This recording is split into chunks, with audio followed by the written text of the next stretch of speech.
Nourishing traditional diets, the key to vibrant health.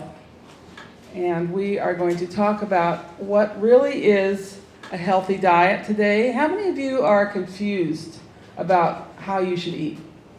Yeah, everybody's confused, and everyone's deliberately confused. There's just so much bad advice out there, and people are suffering because they don't know how to eat. I am not giving medical advice.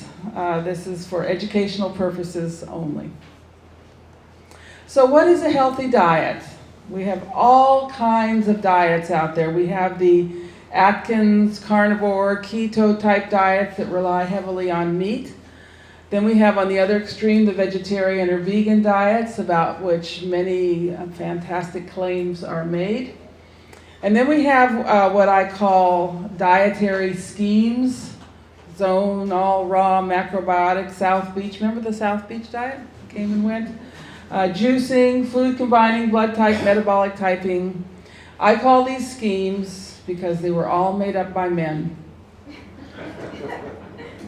They were all made up by men who never had to put a meal on the table for a hungry family day after day after day. And unless you've been in the trenches and are able to prepare food that your children will actually eat, I really don't think you should be writing about healthy diets, because honey, I don't care what your blood type is, you're going to eat what I've prepared for you. So, okay. So even Lisa, who's very smart, even Lisa is confused about what constitutes a healthy diet. Then we have the official government diet, which came out in 1984. It was in the form of a pyramid. Now they've since abandoned this pyramid, but even the new My Plate diet is based heavily on carbohydrates, with some fruits and vegetables put in there, a little bit of animal food and hardly any fats, and very little salt. And this was supposed to help the obesity problem. And yet obesity has increased to 30% since they put this diet out there. So it's not working. And this diet is not based on science. It was formulated to promote the products of commodity agriculture. And the USDA, that's their mandate, to sell grains, to sell commodities. And that's what this diet is designed to do. And what it did, although they give lip service to whole grains, it gave Americans the green light to eat all the carbohydrates that they wanted to. And of course, this is how it ends up. This is the real food pyramid. So to answer the question, what is a healthy diet, we need to go back to the work of Weston A. Price, who wrote this wonderful book, Nutrition and Physical Degeneration. And he was asking himself the same question: what is a healthy diet? Now, Weston Price was a dentist. He had a very busy practice in Cleveland, Ohio. And he was very perplexed because all he saw in his practice was problems in the teeth, a decay, infection, and what he called dental deformities. That means crowded and crooked teeth. And he didn't think that any of this was normal. And at this time, the world was opening up, and reports were coming back from isolated populations all over the globe, from anthropologists and explorers. And one of the first comments they always made was, these people have such beautiful teeth. They commented on the teeth and the ease of childbirth. Well, this intrigued Dr. Price very much, because he was not seeing beautiful teeth in his practice. He was seeing all sorts of pathologies of the teeth. So he decided to see for himself, and he embarked on a series of investigations that took him all over the world over a 10-year period. And he wanted to answer two questions. The first question was it true?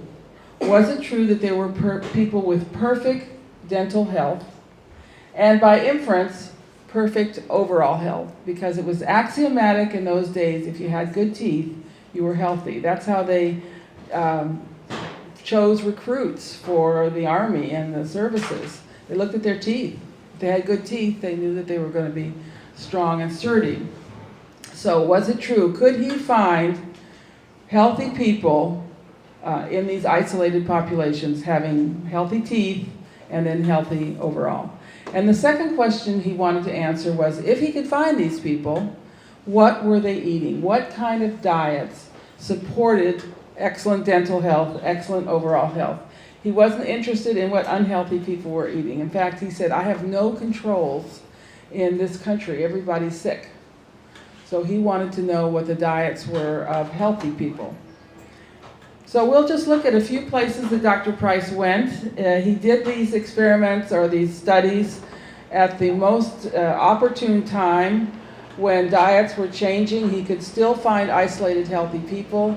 He could compare them to the same people who had changed their diet for modern foods. Sorry about the farm equipment. And he also had a new invention, the camera, which allowed him to take these incredible, unforgettable photographs. So the first place that Dr. Price went was the Laurentian Valley in Switzerland. This was a very isolated valley. The only access was a footpath too narrow for a wheeled cart, so you had to walk in. And he could be assured that the only foods that they were eating was the foods that they grew and prepared right there in their village, with one exception, and that was salt. They did bring salt in. And there were other parts of Switzerland that produced salt. Now, what he did when he came to a tribe or village, he sat down with the elders, or in the case of Switzerland, it was people from the Department of Health who could interpret for him. And he sat down with the elders. In this case, it was the elders in the church, and explained what his research was about, and then got their permission. And then he lined up everybody in the village and meticulously counted cavities. He wrote these up in reports that were published in peer-reviewed journals and left an amazing record of just how frequent cavities were among traditional people. Well, here we are. Oh, and then the second thing he did was take notes on their overall health. He then described the foods that they ate, and he took samples of the food back to his laboratory in Cleveland and analyzed them for vitamins and minerals. So this is how he worked in all of these populations that he visited. That's a wonderful photograph of the Laurentian Valley today. Very, very narrow, very isolated. In fact, you can only get up here with a car in the summer. The roads are closed in the winter. Well, you can imagine the amazement of the dentist from Cleveland, Ohio. He starts looking in the mouths of all the children and then the adults. And he had to look in 3 mouths before he found even one tooth that had evidence of decay. So less than 1% tooth decay in the Swiss village. They didn't have any dentists. So this was just natural protection against tooth decay. But the other thing that really surprised him was that everybody had naturally straight teeth. There were no dental deformities. They had very broad faces, especially in what he called the middle third of the face between the eyes and the mouth. High cheekbones, which we consider the mark of attractiveness. So everyone had naturally straight teeth. They were very sturdy and strong and tall. The tall people, you can see the children on the right. Face is a little bit small, but you can see they're very round. Everyone has broad, round faces. Where was I? So the next question, the other thing was in talking to health people from the health department, there had never been a case of tuberculosis in this village. And this is a time when tuberculosis was the main health problem of Switzerland, and in fact the whole world. Tuberculosis was a great scourge, but these people seem to be completely immune from tuberculosis. So the next question is, so what were these people eating? And the main food in their diet was dairy. They had goats and cows, and so they had raw milk, raw cheese, raw butter, raw cream.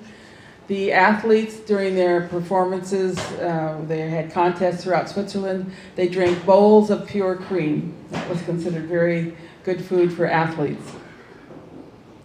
The other food they had was dense sourdough rye bread. They could grow rye in the summer months, and they took a long time to make this sourdough rye bread.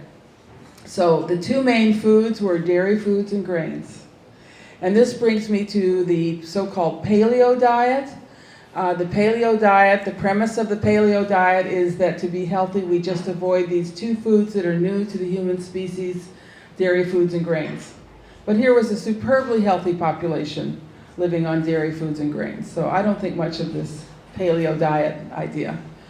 But of course, the dairy foods were very different from the dairy foods that we have in the supermarkets today, and the grains were prepared with great care, and they weren't sprayed, and they were old-fashioned grains.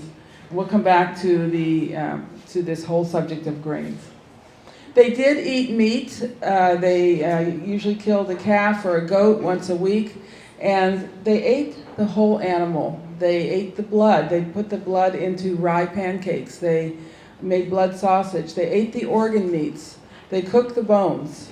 And this is one real fundamental difference between traditional cultures and our own, is they ate the whole animal, including the organ meats. Now, Dr. Price's work took place at just the right time, because he could compare traditional and modernized people, and he went to villages where there were roads that were bringing in the foods of commerce, as he called them, displacing foods of modern commerce. And there he found a very different situation. He found 1 tooth in 3 was decayed, and the children who were born to the parents who had changed their diets, they had more narrow faces, and they had crowded and crooked teeth. So in just one generation, the dental deformities appeared. This is not a genetic thing. This is a nutritional problem. I'm just going to go back a minute and talk about one other thing that he found in every single culture that he visited, and that was what we call sacred foods. And the sacred foods were considered very important for men and women before conception. Usually they ate these foods for 6 months before conception. Then for women when they were pregnant and breastfeeding, and for children when they were growing. They recognized that when a child is being formed and growing, that's when you need the maximum nutrition. And once you get to adulthood, you can improve your health with your diet, but you cannot change your form. Your house has already been built, okay? Your temple is already built. So the maximum nutrition is really important for conception, preconception, and growth. And this is a big emphasis of the Weston A. Price Foundation. And these practices, which he found all over the world, put modern man to shame, because we don't teach this. This is what we should be teaching our children in schools. This is what every teenage girl should be hearing. To have a healthy baby, that depends on how you eat now. And most of our teenage girls, I think it's really cool to be vegetarians, and they eat a lot of sugar, and this is not a disaster in the making. This is a disaster that's already here. Well, what was the sacred food in the Swiss village? It was a special type of butter that came from the cows when they first went to pasture in the spring. This butter was on very deep yellow, almost an orange color. And so sacred did they consider this butter that they lit a wick and a bowl of butter on the altar in their church to honor the life-giving force in this butter. And I look forward to the day when all of our churches and synagogues and temples and whatever do the same thing, so that we understand that it's our responsibility. God gave us the blueprint. It's a perfect blueprint. But it's our responsibility to build the house according to the blueprint. And our children, our babies and children, are depending on us to have this knowledge. The other thing that happened when the modern foods came in, and these are foods based on sugar, white flour, they were selling their milk to the chocolate factory. Dr. Price rightly called chocolate the displacing food of modern commerce. And the other thing that was coming in was vegetable oils. These are completely new to the human diet, and they were replacing the good fats that they had always consumed. And so the other thing that became very common was tuberculosis, just a scourge of the modern world, and still is. So we're going to switch to the Outer Hebrides now. This is a Gaelic population. The only two European populations that were still around that he could study were the Swiss and the Outer Hebrides, very isolated populations. These people lived on this windswept island. The island, they had no animals on the island, so they had no meat, no milk, no chickens, no eggs. They didn't have trees on the island, so no fruit, no nuts. They couldn't grow vegetables on this island. They didn't have any broccoli or kale. How could they possibly be healthy? So what were these people eating? Because he found virtually no tooth decay, no tuberculosis, and he described a very coherent, friendly society. No one had to lock their doors. There was no thievery or any kind of violence on this island. So what were these people eating? Well, the number one source of calories was seafood, of course. Seafood of all types, including shellfish, and not just the skinless fillets of the fish. They ate the heads, they ate the livers, they steamed the livers to get the oil out of the livers. That was considered very important. And they also were able to grow oats on this island, and so they had porridge and oat cakes prepared very carefully. The sacred food, the food that children got every morning for breakfast so they could grow up healthy and strong, was cod's head stuffed with oats and chopped cod's liver. So eat your breakfast there. I think there's more palatable ways to do this. In Alaska, Dr. Price was able to go into the hinterland and study the people who were still eating their native foods. Here he found virtually no cavities and beautiful wide faces and naturally straight teeth. The woman on the left, he described her teeth as literally 2 rows of pearls. Very sturdy and strong, no tuberculosis. He talked to a doctor who had been there for 30 years among the Eskimos, and he said he had never seen a case of heart disease, cancer, or any condition requiring an operation among those natives who were eating their traditional foods. Also, the women gave birth very easily without any pain. Typically, a woman gave birth at night while her husband was asleep, and when he woke up in the morning, she introduced him to the new baby. The children were sturdy and strong. Look at these children, very curious, right? But the interesting thing is that he never, in these cultures, heard a baby cry. And they weren't crying because they were well-nourished. A well-nourished baby doesn't cry. And a baby that's crying all the time is telling you something, that he's hungry. His belly may be full of food, but he's not getting what he needs. Many of the Eskimos had missing teeth and worn down teeth because they chewed on leather to make their clothes, but even these worn down teeth were not decayed. Worn down right to the dentin, but no decay. And this was a stark contrast to what he found in the towns, the trading posts where the white man's food was coming in, the displacing food of modern commerce. The foods got there a long time before the dentists got there. And even today, a lot of these little towns have no dentists. And the tooth decay was a very serious problem because of the pain. And they became prone to suicide. And the only reason given for suicide was the pain of tooth decay.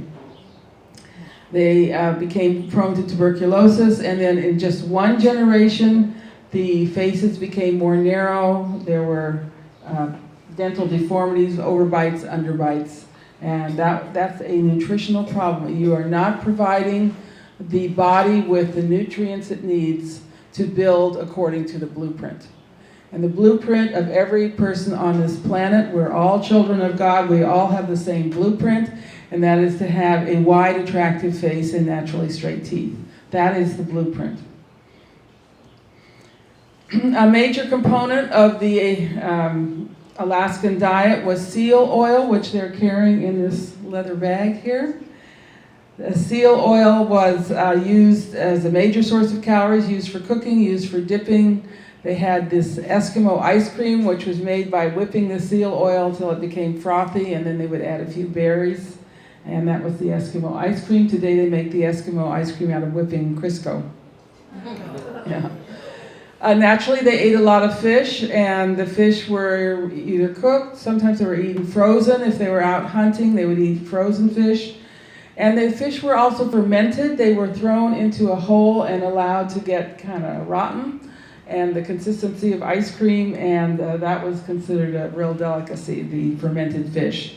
The Eskimos were very observant, and they noticed that their dogs, if the dogs got fresh fish, they could not pull their sleds all day long. But if they got fermented fish, they had more stamina and they could pull the sleds all day long. So we will be talking about fermented foods and how they provide a lot more stamina and strength for us, and why.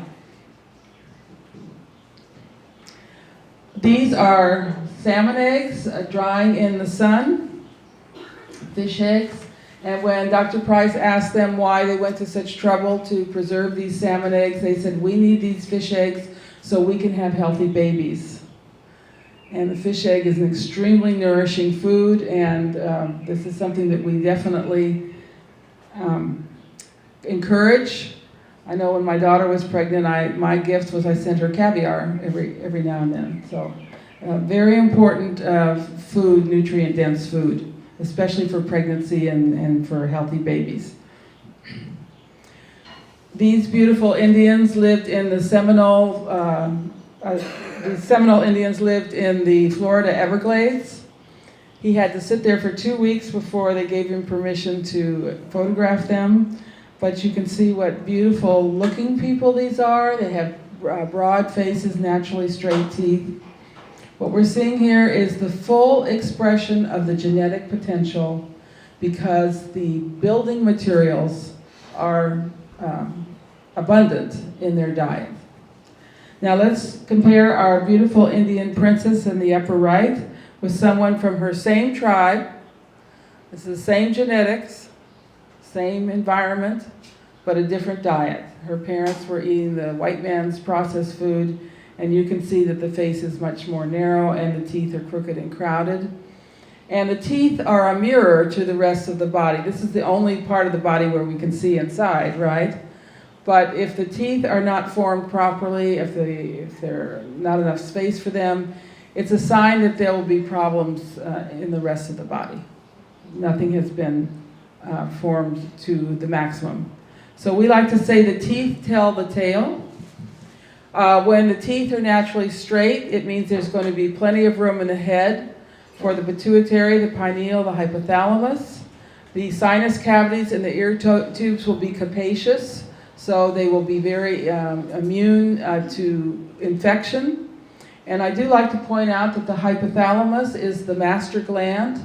It directs all the other glands. It's right in the middle of your head in a cavity in the skull. And so if the skull is narrow, there's not going to be as much room for the hypothalamus. And the hypothalamus is the seat of impulse control. And when we think of traditional cultures, the Native Americans, for example, we think they were people with great impulse control. They could withstand suffering and privation. They didn't react quickly to things. They had impulse control. When we think of our children today, what are we seeing in our young people today? We're seeing lack of impulse control. This all goes back to the diet, the preconceptual and the pregnancy diet. So if the teeth are straight, we see good skeletal development, good musculature. When the fetus is starting to grow, there's a cell that divides and divides till you get 32. And then that divides and half go to the teeth and half go to make the spinal column. So the spinal column and the teeth are very much related. And if there's plenty of room for the teeth and the teeth are well formed, the spinal column will also be well formed and strong. Keen eyesight and hearing. Now let me just ask how many in this audience need corrective lenses, glasses or contact lenses? Okay, it's about 70% of us. Now if we were a tribe and had to survive by hunting and only 38% of us had perfect eyesight, I don't think we would make it. So keen eyesight and hearing, optimal function of all the organs, and then we have the mental nourishment, because our mental outlook, the way we think, our optimism, all that depends on good nutrition. And Dr. Price was always intrigued by how optimistic and happy these people were. They laughed a lot. You know, everyone seemed to get along. And finally, when the face is broad and round, the pelvic opening is round. And that is the perfect shape for the baby to come through. And this was an observation that all of these early explorers and anthropologists made, was how easy childbirth was. Okay, if the teeth are coming crowded and crooked, it means there's going to be compromised space for the master glands in the head. There'll be poor development, poor posture, easily injured. Now they're actually restricting time on the playgrounds because the kids get injured. They're just bouncing around out there. That's not normal. Poor eyesight and hearing. Eyesight is one of the first things to go. Compromised function of all the organs, so the pancreas, the heart, the kidneys. There's far less cells in the kidney, far fewer cells in the kidney when the child is poorly nourished. And then you see the mental aspects, the depression, behavior problems, learning problems, and finally, the pelvic opening will not be round, it will be oval. And that is not a good shape for the baby's head to come through. And childbirth becomes very painful and life-threatening. Dr. Price went to the South Seas. He made a point of going to islands that were not, where they did not have trading posts. So he could study people who were still eating their traditional foods. And this is my favorite page in the whole book. Look at the width of the palate in these faces. And this is the blueprint for all of us, okay? And I like to point out that these happy boys are teenagers. Our teenagers don't look like this. They're not happy, you know? They're grumpy, they're depressed, they're addicted, they're worried. These are happy teenage boys. A couple more examples, and the beautiful woman in the upper photograph is 90 years old. We don't know the average lifespan of these people, and certainly many people were carried off by injury and trauma. But Dr. Price found many elderly people in all of these cultures. Many Eskimos bragged of being over 100 years old. We don't know if they were telling the truth. But this certainly wasn't the kind of diet that gave beautiful people that died young, which is what the critics say about our diet. So you can see how gracefully you age when you have that good facial structure to begin with. So, foods of the South Sea Islanders. Now we're in a tropical climate. We have a different type of diet. Naturally, lots of seafood. They have crab, octopus, lots of fish.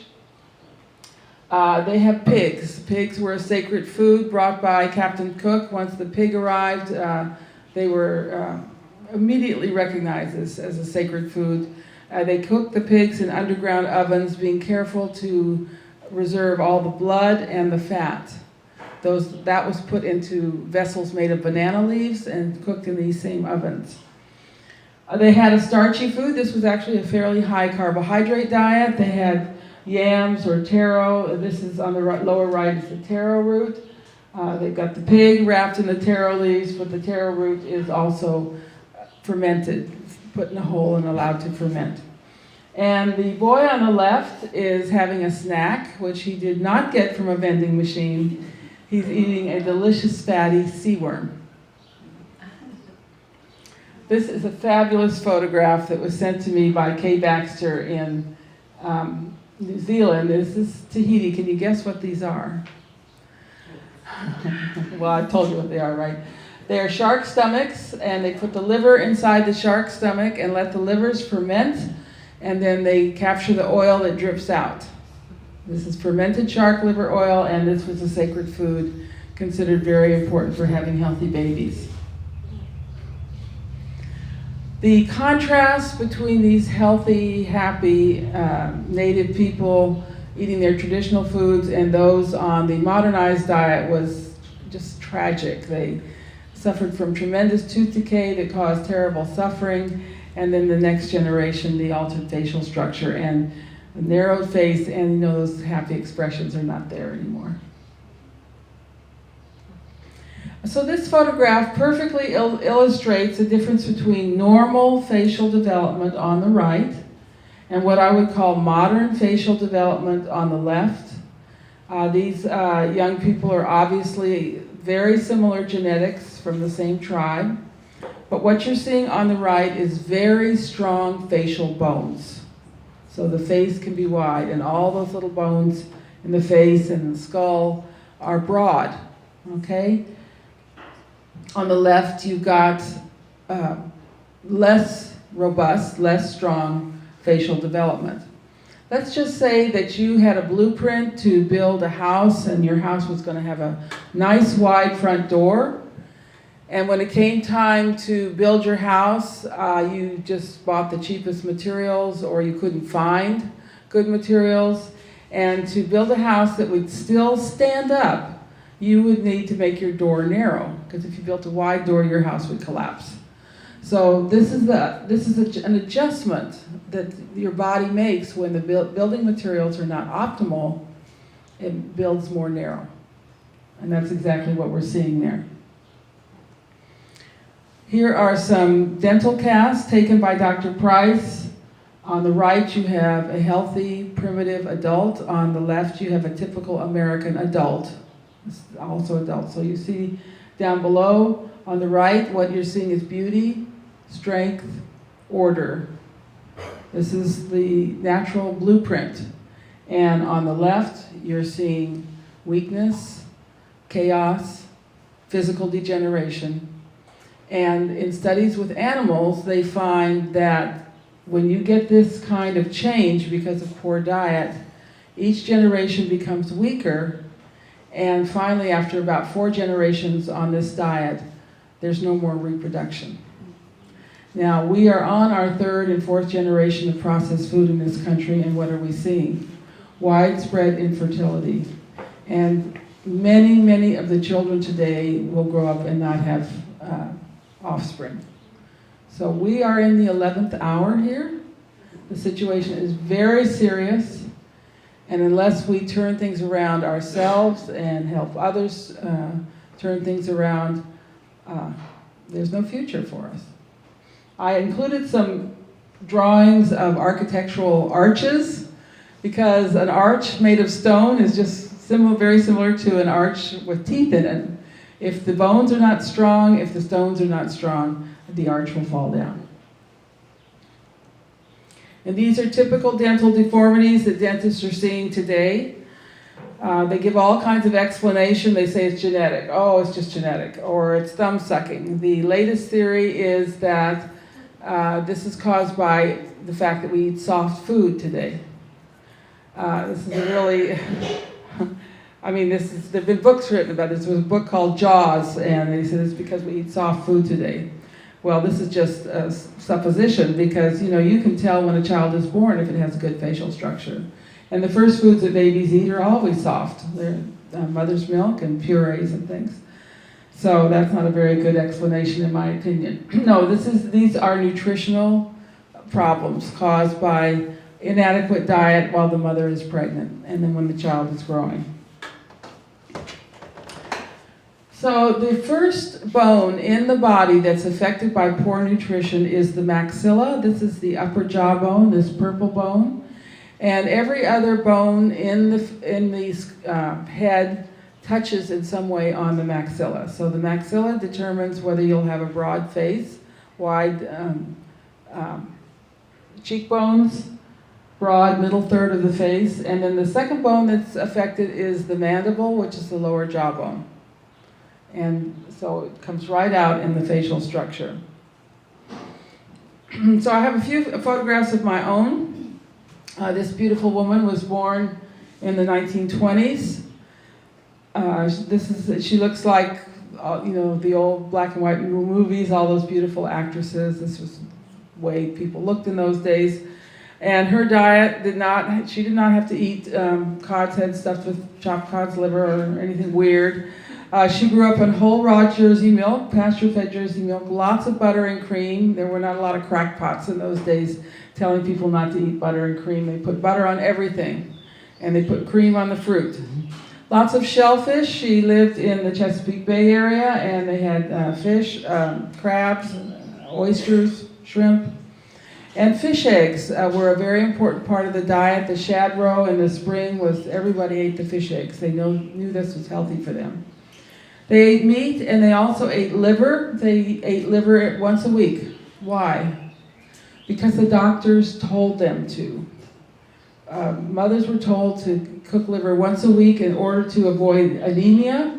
That was the only way they knew to avoid anemia, but they were also getting a lot of other good things in the liver. Chicken broth, a wonderful southern dish like we have back in the corner. Fruits and vegetables, and one other food that almost every American child before the Second World War was given, and that is cod liver oil. They were given cod liver oil by their doctors. The mothers were told to give cod liver oil. They got cod liver oil in the schools, and even when they went to Sunday school, they got cod liver oil. They were given cod liver oil because they knew it protected them against what we call infectious diseases like measles. This is before antibiotics. But they also understood that cod liver oil helped the children grow strong. So this was a wonderful health campaign that occurred in America up to the Second World War, and then it all went away. How many of you got cod liver oil growing up? Very good, very good. Both my parents had cod liver oil growing up. They both had raw milk growing up. They both had naturally straight teeth and perfect eyesight. And I remember my father used to sit at the table and he said, "I just don't understand it. Your mom and I have perfect teeth and perfect eyesight.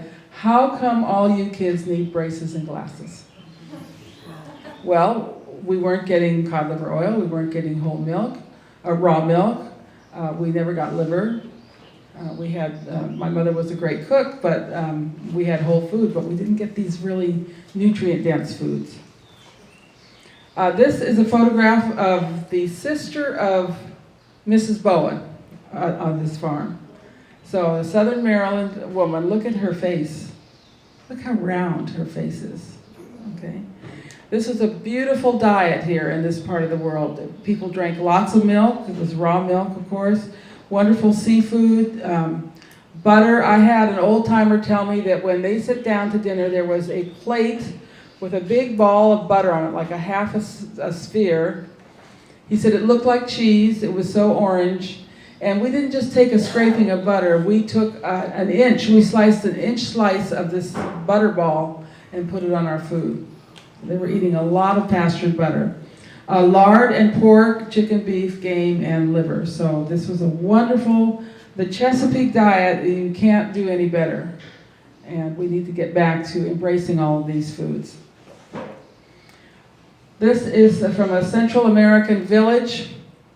These children may be poor, we may call them deprived, but they have the most important gift that any child can have, and that is perfect physical development.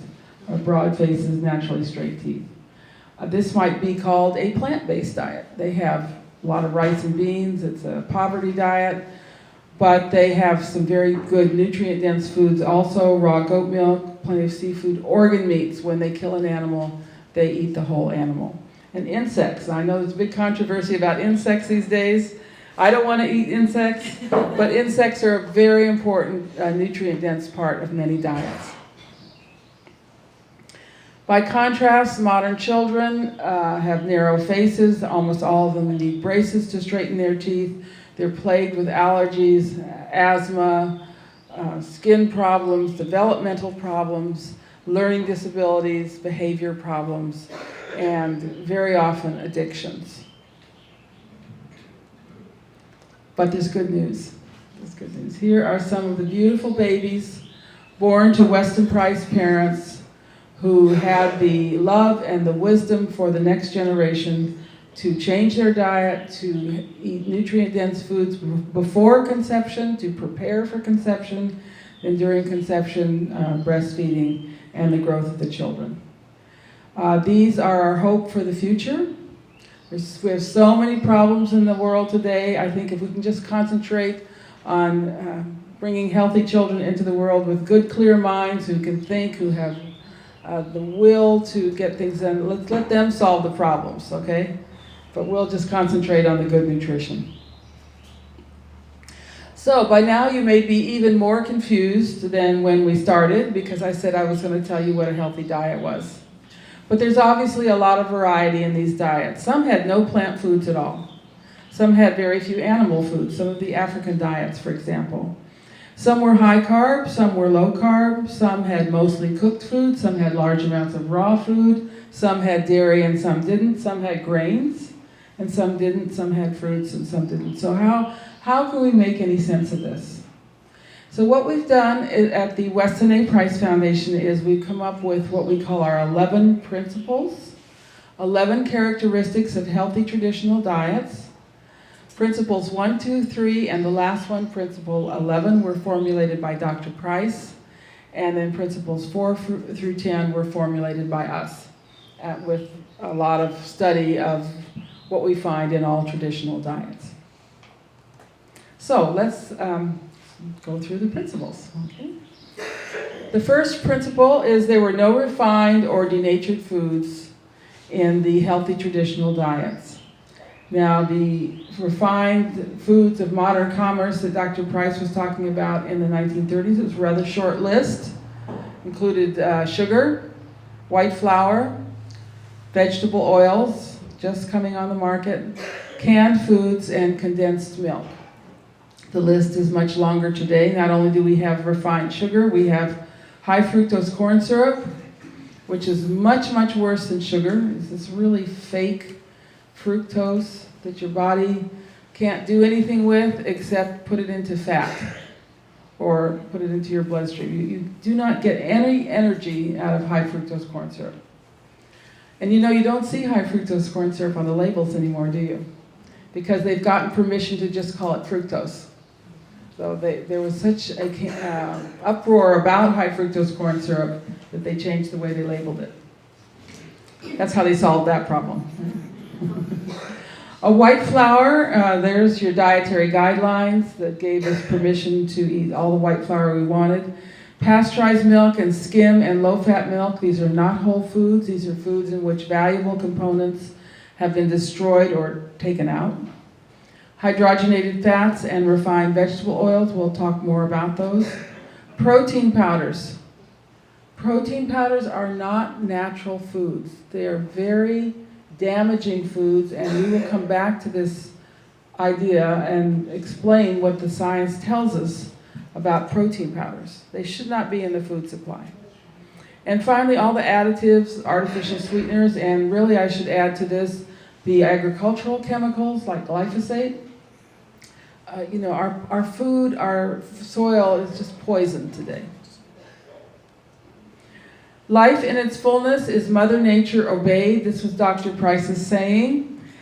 He didn't believe we could just outsmart Mother Nature. I've heard scientists say that, oh, we figured out how to outsmart Mother Nature.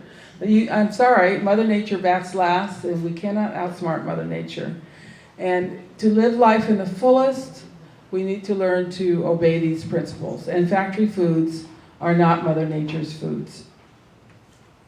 I call these the 4 horses of the apocalypse. Absolutely number 1 is the industrial seed oils. They cause obesity, they lower IQ in growing children, they cause heart disease, they cause diabetes. All our chronic diseases can be laid first and foremost at industrial seed oils. Second, refined sweeteners of various sorts. Third, these processes that we apply to our food, these high temperature, violent industrial processes like pasteurization and extrusion.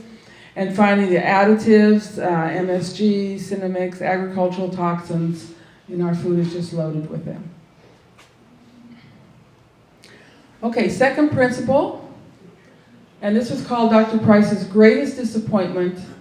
Every diet contained animal products. There were no vegan diets and no vegetarian diets. And Dr. Price really had hoped to find a healthy population living only on plant foods. He was honest enough to say that he did not find this, and that every culture that he visited went to a lot of risk and effort to obtain the animal foods, and all of the sacred foods for having healthy children were animal foods. It is very dangerous and certainly not fair to your offspring to bring children in the world, try to do it on a vegan diet. So animal foods include fish and shellfish, not just the skinless fillets, but the organs, the oil, the bones, the heads. Dr. Price found the best bone structure among those eating seafoods. So think of our South Sea young men and our beautiful Maryland woman, lots of seafood in the diet. Birds, not just the skinless chicken fillets, but the organs, the fat, the skin. Birds were highly prized for their fat. And especially in this part of the world, they had the geese and the ducks. And what they wanted was the fat. Many cultures ate red meat, including beef, goat, sheep, game, with the organ meats and the fat preferred.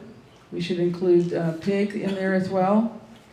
Milk and milk products, we find this in the European mainland and Africa. These cultures had dairy products. The cultures that did have goats and cows tended to be taller and always raw or cultured, never pasteurized, never heated. Eggs from pasture-raised chickens or from birds outside. Also reptiles and insects, these are not part of our diet. I'm certainly not saying that you have to eat these things, but we need to recognize that they were nutrient-dense foods that were prized by traditional cultures. Somebody looking for a chair. There's some chairs up front here. So there are certain nutrients that we only get from animal products, starting with vitamin A, and we're going to talk a lot more about vitamins A and D in a moment. They were very high in traditional diets, and we only get these from animal foods. Cholesterol. Now, we've been made to be afraid of cholesterol, but cholesterol is an essential nutrient for growing children. Babies and children do not make cholesterol. They need to get it from their diet. That's why mother's milk is very rich in cholesterol and has special enzymes to ensure the baby absorbs all the cholesterol. You know, in infant formula that is supposed to be so scientific and, you know, worked out in the laboratories and everything, there's no cholesterol in infant formula for our babies. It's skim milk and vegetable oils. There's no cholesterol in infant formula that the babies need to grow normally. When you buy animal milk replacer for animals, the third ingredient is animal fat. So they know that growing mammals need animal fat, which is where we get cholesterol, but they don't put it in human milk formula. You know, we've just gone through 2 years where we've seen this campaign to get people to take shots that kill you. Okay? Do you think there's some kind of conspiracy there? A conspiracy to reduce our numbers or to make us unhealthy? So then I look at formula and dietary guidelines, and I'm thinking, these are the same people. This is the same mentality. There are people out there who don't want us to be healthy and happy and to reproduce. So just be aware, you need to be very suspicious of what you hear. Okay, A.D. cholesterol, we know vitamin B12. There's no B12 in plant foods. How do rabbits get their B12? They eat their own droppings. So I don't think any of us want to do that. And finally, certain types of fats.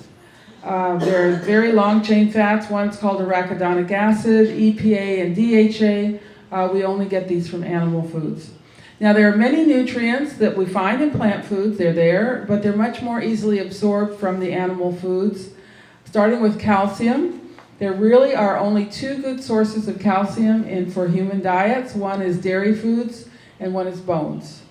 And the cultures that didn't have cows or goats or sheep and didn't have milk, they made a special effort to eat the bones. Look at the Eskimos. They fermented their fish and the bones got soft. That's how they got their calcium. And in many cultures, such as Native American culture, they captured small birds, small animals, and they ground up the bones and put it in their food to get calcium. B6, magnesium, iron, zinc, and copper, yeah, they're there in the plant foods, but they're often blocked, they're much more difficult to absorb, and they're much more available in the animal foods, especially zinc. One of the first things that happens in the vegetarian diet, vegan diet, is you get a zinc deficiency, and then you get kind of spacey, and that people interpret that as, you know, being more spiritual or something, but it's zinc deficiency. B12 deficiency is very serious. The early signs are neurological. They include fatigue, tingling in the hands and feet, sleep disorders, and a tendency to irrational anger. Please don't tell me that a vegetarian diet is going to make everybody peaceful and happy and so forth, because it makes you angry because you're not getting enough B12. And then we have the serious psychiatric disorders. About 90% of people in mental institutions are severely B12 deficient. And then, of course, serious chronic diseases like multiple sclerosis, that's a B12 problem. Anemia, cancer, and heart disease. There was a very interesting study back in 2014, I believe it was in Australia, and they had referencing, in other words, people define themselves as whether they were vegetarian or ate meat. And then they did this big survey to see what their health problems were. And people on vegetarian diets, they had more tooth decay, more allergies, more mental illness, that's the B12. They needed more health care. They had a poor quality of life. They didn't make as much money. And they had more cancer. And this is one of these big lies they put out there, that if you eat meat, you're going to get cancer. But actually, cancer is more prevalent in the vegetarians. So lots and lots of deficiencies come from plant-based diets: A.D.K, vitamin K, B12, B6, cholesterol, calcium, iron, zinc, lysine and glycine, arachidonic acid, and DHA. It's just a very risky diet, and sooner or later, you will develop serious deficiencies.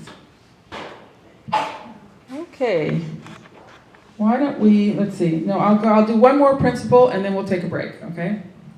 So this is the most important principle, and the one that we put the most emphasis on. Dr. Price was taking these foods back to his laboratory in Cleveland and analyzing them for vitamins and minerals. And what he found was that these primitive diets were very high in minerals, high in calcium and other minerals like magnesium, manganese, iodine, copper, zinc. They were just very high in minerals. But the really surprising discovery of Dr. Price was the very high levels of what he calls the fat-soluble vitamins in the traditional diets. And this is where we put our big emphasis. How do we get these vitamins back into the modern diet? So there were 3 fat-soluble vitamins. We're going to talk about the first 2, and then we'll get to the third one. The first 2 are vitamins A and D. Where do we get vitamins A and D? Well, we get them from certain seafoods. Fish eggs, just loaded with vitamin D. Fish livers, there's your A and D. There's your fish liver oil. This is why we put such an emphasis on cod liver oil for vitamins A and D. Fish heads, just loaded with vitamin A. Shellfish and oily fish, great sources of vitamin D. And sea mammals like the seal oil was the highest vitamin A food that he had ever tested. It was in seal oil. Okay, moving to the land animals, insects, right? There is a lot of A and D in insects.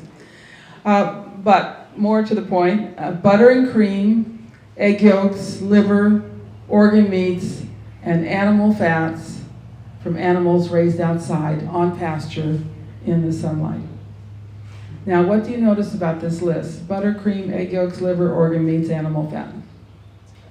These are the very foods that we're being told not to eat.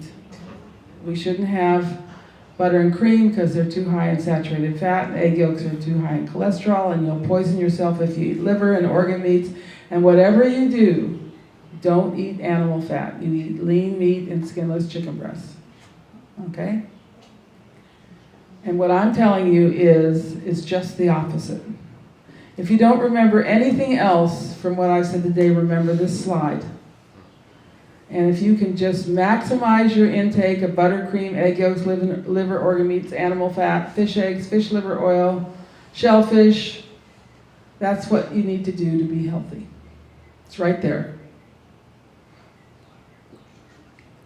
So these vitamins, A and D, Dr. Price called them activators. He said because without vitamins A and D, you can't use the minerals in your food. He said it is possible to starve for minerals that are abundant in the foods eaten because they cannot be utilized without an adequate quantity of the fat-soluble activators. So if we think of our body as a house or a temple built of bricks and mortar, the mortar are the fat-soluble vitamins and the bricks are the minerals, and we need them both. So you can be eating mineral supplements or organic produce or minerals till they come out your ears. But unless you have these activators, the minerals go to waste. So this is why we put cream in our soup, okay? This is why we put butter on our vegetables. Because with the cream and the butter, we absorb the minerals. And of course, it tastes so much better when we do this, right? Now, the big myth out there, and many of you are probably just saying that Sally doesn't know what she's talking about. If I eat tomatoes and kale, I'll get vitamin A. But there is no vitamin A in plant foods. What's in plant foods are the precursors, the carotenes. And the FDA allows the food people to call this vitamin A. But if you go to a biochemistry textbook or the Merck manual, that will tell you there's no vitamin A in plant foods. What's in plant foods are the carotenes, and the most active carotene is beta-carotene. And yes, some people can convert beta-carotene to vitamin A. It's a very difficult conversion. You have to split the beta-carotene molecule and add oxygen, so very highly dependent on enzymes.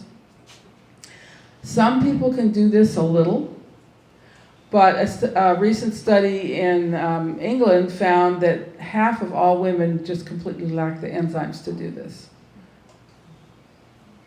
So there is really a big problem in converting carotenes to vitamin A. First of all, you need fats. This process takes place in the presence of bile, and if you're not eating fats, you're not producing bile, okay? So we need fats in the diet. Another reason to put cream in your carrot soup and butter on your vegetables, right? Thyroid hormone is involved. Half the population in this country has a thyroid problem, so that would prevent them from making this conversion. Enzymes are involved and vitamin E. But the really important point here is that babies and children, just like they can't make cholesterol, they can't make vitamin A. They simply cannot make this conversion. They don't have the enzymes online. And if you give babies carrots or sweet potatoes, they'll turn orange. But they won't make vitamin A. They can't. They don't have the enzymes. And what we're feeding to our babies and children today is appalling. If you're just giving baby food, about the only thing you can buy is pureed fruits and vegetables. And it's just like giving them sugar, really. Diabetics is the other group that cannot make this conversion, and what do we do with our diabetics? We put them on a low-fat diet. Diabetics need lots of vitamin A. I'm not saying that vitamin A will cure diabetes. It might, but it will certainly prevent all of the side effects of diabetes. We had a diabetic in our family who was on insulin for many years, but he never had any side effects. What are the side effects of diabetes? They are retina problems, kidney problems, and infection. These are all symptoms of vitamin A deficiency. So we put our diabetic on cod liver oil, gave him liver, and he didn't get cured. He still had diabetes, but he didn't suffer from the side effects. If you have poor thyroid function, poor liver function, poor intestinal absorption, these will prevent the conversion of carotene to vitamin A. If you've got a lot of additives in your diet, pesticides, toxins, and even just eating a lot of carotene actually shuts down the conversion mechanism. So the point is, even under optimal conditions, plant sources of carotene cannot supply sufficient vitamin A for optimal health, not in the amounts that we need it, and some people can't make this conversion at all. Vitamin A is critical for so many things in the body, starting with protein assimilation. We cannot use any of the protein we eat without vitamin A. This is why you eat meat with the fat. What happens if you eat lean meat, skim milk, egg whites without the yolks, skinless chicken breasts, or if you take a protein powder? What happens? The science tells us what happens. Your body says, oh, there's protein, I need vitamin A for this protein. It goes to your liver to get the vitamin A it needs, and the quickest way to deplete yourself of this critical vitamin is to eat protein without the fat. Protein without vitamin A. This is why I'm so concerned about protein powders. They deplete you very quickly. And you know, there's no need for them. The one thing we are not lacking in the Western diet is protein. We have plenty of protein. So we need vitamin A for calcium assimilation. This is why you drink whole milk, not skim milk. You need vitamin A for proper growth and prevention of birth defects. When the conception takes place, the first cells in the embryo are stem cells, undifferentiated cells. And within a very short time, within about a week, these stem cells begin to differentiate. And they get a signal, and the signal says, now you guys are going to be heart cells, and you guys are going to be lung cells, and you guys are going to be nerve cells, and so forth. What gives the signal? The signal is vitamin A. Vitamin A is the concert master of fetal development. And if a woman gets pregnant and does not have enough vitamin A stored up to deal with this pregnancy, the heart will not form properly and she'll have a miscarriage. Or the baby will be born with a defect in the heart, which is very common these days. Can you see the wisdom of eating these nutrient-dense foods like liver and butter and fish eggs and so forth to prepare for pregnancy, so when you do get pregnant, you have everything you need for this cellular differentiation, which starts in week 2 of pregnancy, before you even know you're pregnant. By the time you find it, you get your pregnancy test back, and the doctor gives you prenatal, which usually doesn't have vitamin A in it anyway, it's too late. All of these processes have started. So the wisdom of these so-called primitive people preparing for pregnancy with nutrient-dense foods containing a lot of vitamin A and other important nutrients is totally supported by the science. The science has shown why this works. Okay? The entire endocrine system depends on vitamin A. You can't make thyroid hormones without vitamin A. You can't make immune cells without vitamin A. You can't make sex hormones without vitamin A. You can't make hormones that help you deal with stress without vitamin A. Vitamin A is critical for healthy eyes, skin, and bones. Vitamin A is also important for the completion of tasks. And that's what makes us happy, really, is accomplishing things. But they found in animal studies, the animals depleted of vitamin A, they don't go through the maze, they don't push the levers or whatever. But if they have plenty of vitamin A, they complete the task. We call cholesterol the mother of all hormones. All the sex hormones are made of cholesterol. You really want to take a cholesterol-lowering drug, guys or gals? And these sex hormones are made by tiny changes to the cholesterol, and vitamin A is involved in every one of those little arrows there, every step of the way. So you can't make estrogen without vitamin A, you can't make testosterone without vitamin A. And then over on the right-hand side, we have what we call the adrenal cortex hormones. These help regulate blood pressure, blood sugar, They help us deal with stress. They help us heal. And again, they're made of cholesterol, and we can't make these conversions unless we have plenty of vitamin A in the diet. So when you're under a lot of stress, if you are deficient in vitamin A, well, everything is stressful. Stress is very difficult to handle. If you're eating a lot of vitamin A, stress is exhilarating. You know, it's a challenge.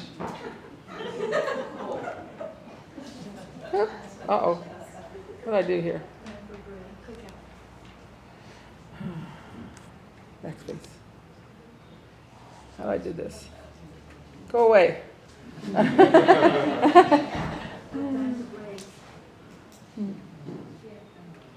I just go to the next one. How's that? Help. Can anyone help me? Is there an escape button? There we go. Escape. Thank you. So, vitamin A is depleted by stress. We know that. Too much protein. We are not a high protein diet. We want adequate protein, up to 20% of calories, no more. Cold weather depletes vitamin A, fever and illness. It's very important for children to have a fever. We're not letting our children have fevers, but children who have fevers are much less prone to cancer later in life. Fevers jumpstart the immune system. But fevers also deplete vitamin A, and a child with a raging fever can end up blind or with seizures. So when you are taking care of a child with a fever, you give them egg yolk smoothie, egg yolks and cream, or you make a little pate or something, give them cod liver oil so they get plenty of vitamin A. Physical exertion depletes vitamin A. This is why our athletes burn out, and exposure to toxins. The reason most things are toxic is because they interfere with vitamin A. So if your neighbor is spraying Roundup, if you work in a print shop or cleaners or hairdresser, you need more vitamin A. It doesn't mean you can't deal with it, but you need to take your cod liver oil and eat your liver and get plenty of vitamin A.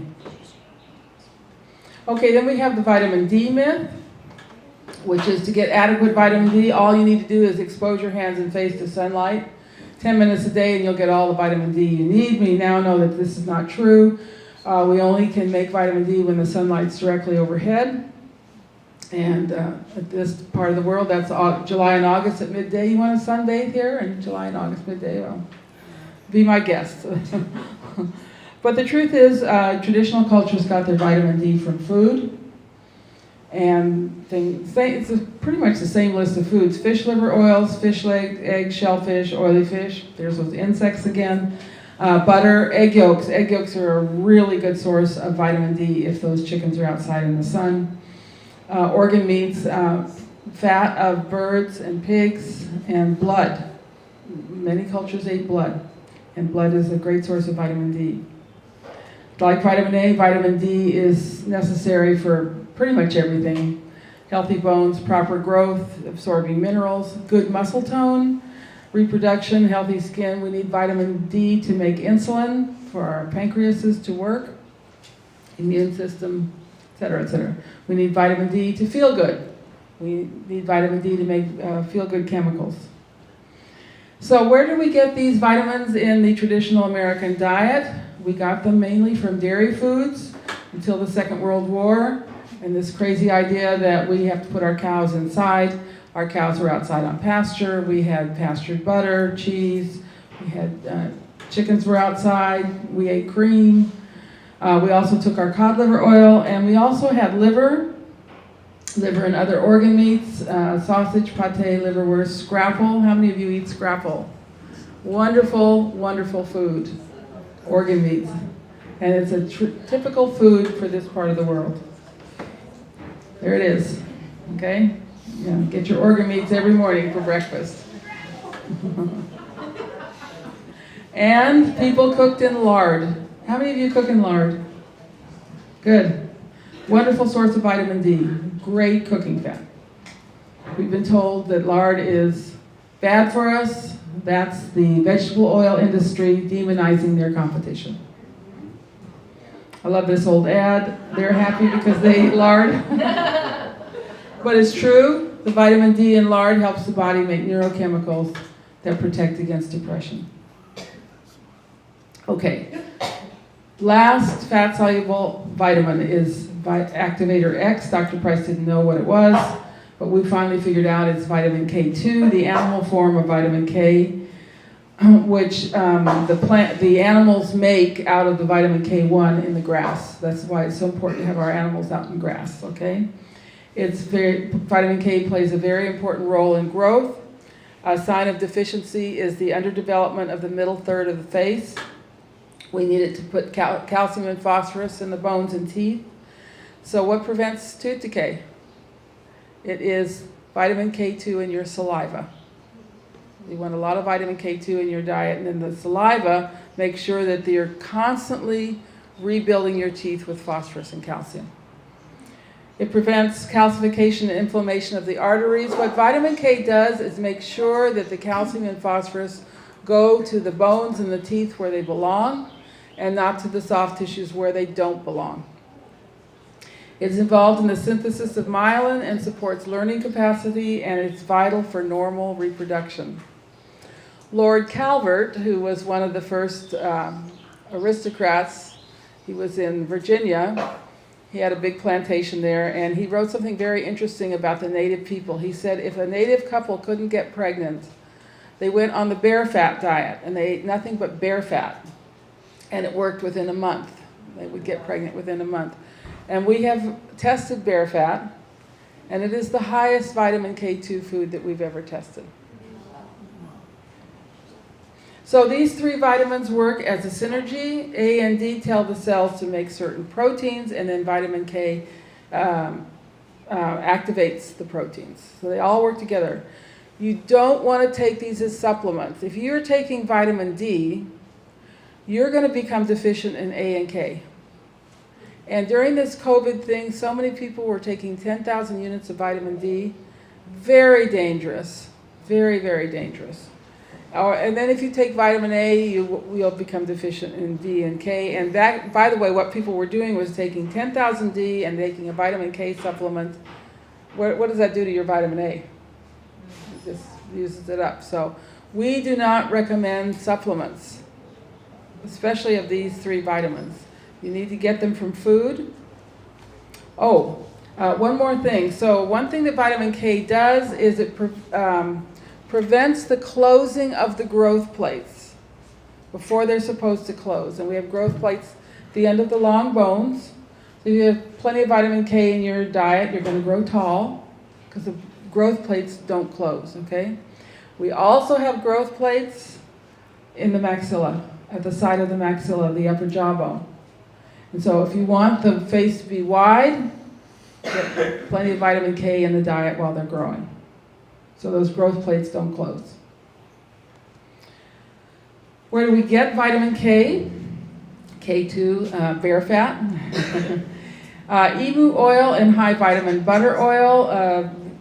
The high vitamin butter oil was developed by Dr. Price. He found that if he gave cod liver oil and the butter oil together, that's when he got the best results. But all poultry liver and poultry fat, so chicken liver, goose fat, duck fat, these are all great sources of vitamin K. Aged cheeses, egg yolks, butter, and fatty meats. Again, it's pretty much the same foods. The cow is a sacred animal. We think of her as a step-up transformer. She spends her whole day, or should be spending her whole day, in the sunlight, eating green grass, and making vitamin A out of the carotenes, making K2 out of the K1, and making vitamin D out of the sunlight. She is a sacred animal, and we honor her by consuming fat, okay? Consuming the liver, consuming the whole animal. The pastured poultry model, this is what we do in our farm. The chickens are outside. Egg yolks are a powerful source of vitamin D if these chickens are outside on pasture. And it can be done on a large scale. So you can see the picture on the right. There's no need to put our chickens inside. People have developed these large movable chicken coops, I've seen this done on scales, maybe 10 of these with 1,000 chickens in each one, moving back and forth across the pasture. So it can be done on a large scale. This is what we call the efficient industrial model, where we confine our animals inside. And this is not only cruel to the animals, but it's cruel to us, because we're not going to get what our bodies need to get when we eat these animals. We tested some egg yolks. We found 8 times more D and 2 times more A in the pastured egg yolk compared to the supermarket yolk. The organic was somewhere in the middle. And we found 10 to 13 times more vitamin A and 3 times more D in butter made from grass-fed cream compared to the one on the left I made from cream from Costco. It's white. We did one analysis and we found 1,000 units of vitamin D in 1 tablespoon of lard from pigs raised outside on pasture. So lard is a powerful source of vitamin D. Now, in the spirit of full disclosure, I am a cheesemaker, so I have a little prejudice here. But raw cheese from pastured animals is a complete food, a wonderful source of K2. It's also a probiotic food and wonderful food for growing children. Key nutrients for brain development, again, vitamins A, D, and K. When your child is growing, you want your child to be smart and successful. They need these fat-soluble vitamins. Choline is, your body needs to make connections in the brain. It gets that from liver and egg yolks. A DHA, that's our cod liver oil, again, liver, butter, and egg yolks, so pretty much all the same foods. Zinc is critical for neurological development.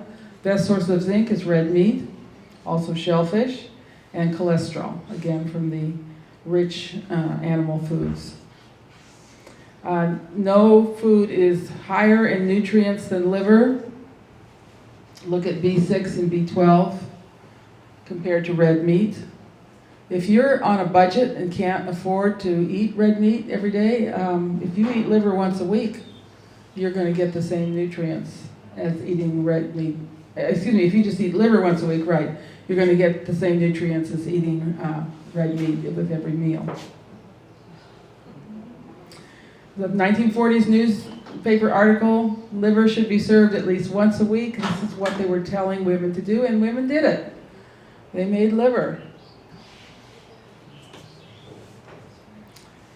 This was a film crew that was at our house, and I was so struck. They were such nice people. All of them had naturally straight teeth and broad jaws. And I got to asking them what they ate when they grew up. And then they said, well, my mother didn't cook a lot. None of them were on raw milk. They didn't have cod liver oil. But when I kind of drilled down, I said, did you eat liver growing up? And all of them said yes. In fact, one said, my mother didn't like to cook, but she loved liver, so she made liver twice a week. So one of my big goals is, how do we get liver back into our food supply? They do this much better in Europe because a lot of the sausage and liverwurst and stuff contains liver. And we need to get the liver back into our sausage and luncheon meats and things like that. So I say it's a way, we need to make offal taste good, right? So liver is the ultimate superfood, and there's lots of ways to eat it. And I hope that we can figure out more ways of getting into your children. One good thing you can do when you're making meatloaf or meatballs, you puree some chicken liver and just put it in there. They won't know it's in there.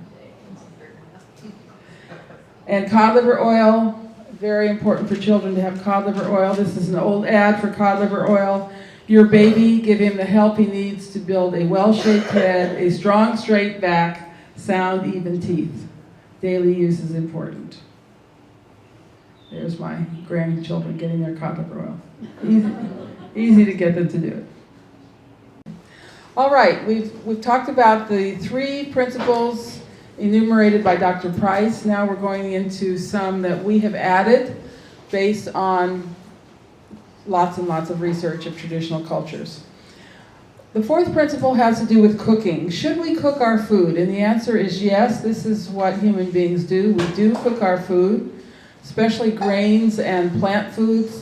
Cellulose is impossible to digest unless it's broken down by cooking. All cultures cook their food, but they all also ate some of their animal foods raw. Not all raw, and I'm very concerned about this movement to have all raw meat, all raw animal foods, because they also cooked their foods. Cooking makes the proteins in animal foods more available to us.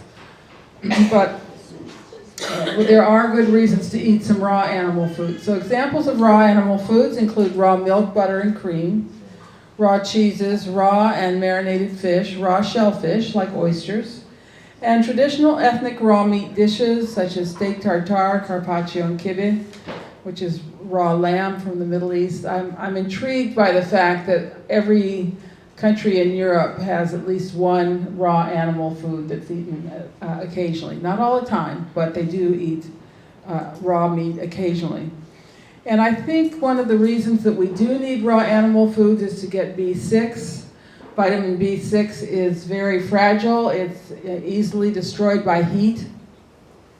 And B6 deficiency is linked to so many of our diseases: diabetes and heart disease, nervous disorders, cancer, kidney disease, animal asthma, all kinds of pregnancy problems. B6 deficiency is very much linked to alcoholism. And the alcoholic who's trying to recover needs to eat a lot of raw animal food, raw meat. Sickle cell anemia, even carpal tunnel syndrome is associated with B6 deficiency. At the same time, a lot of things become more available when they're cooked. I believe that the iron in meat is liberated by cooking. I've seen people become anemic from eating only raw meat, even though the iron is in there. So we want to eat our meat in both ways, both cooked and raw. So to cook or not to cook, meat and seafood, both, raw and cooked. Dairy food should never be heated. So raw or fermented. Grains, we'll talk about grains. They're soured first and then always cooked. Fruits, raw and cooked. I'm one who cannot tolerate a lot of raw fruit, but if it's cooked, I'm fine. And vegetables should be mostly cooked. There's very few vegetables that we can eat raw.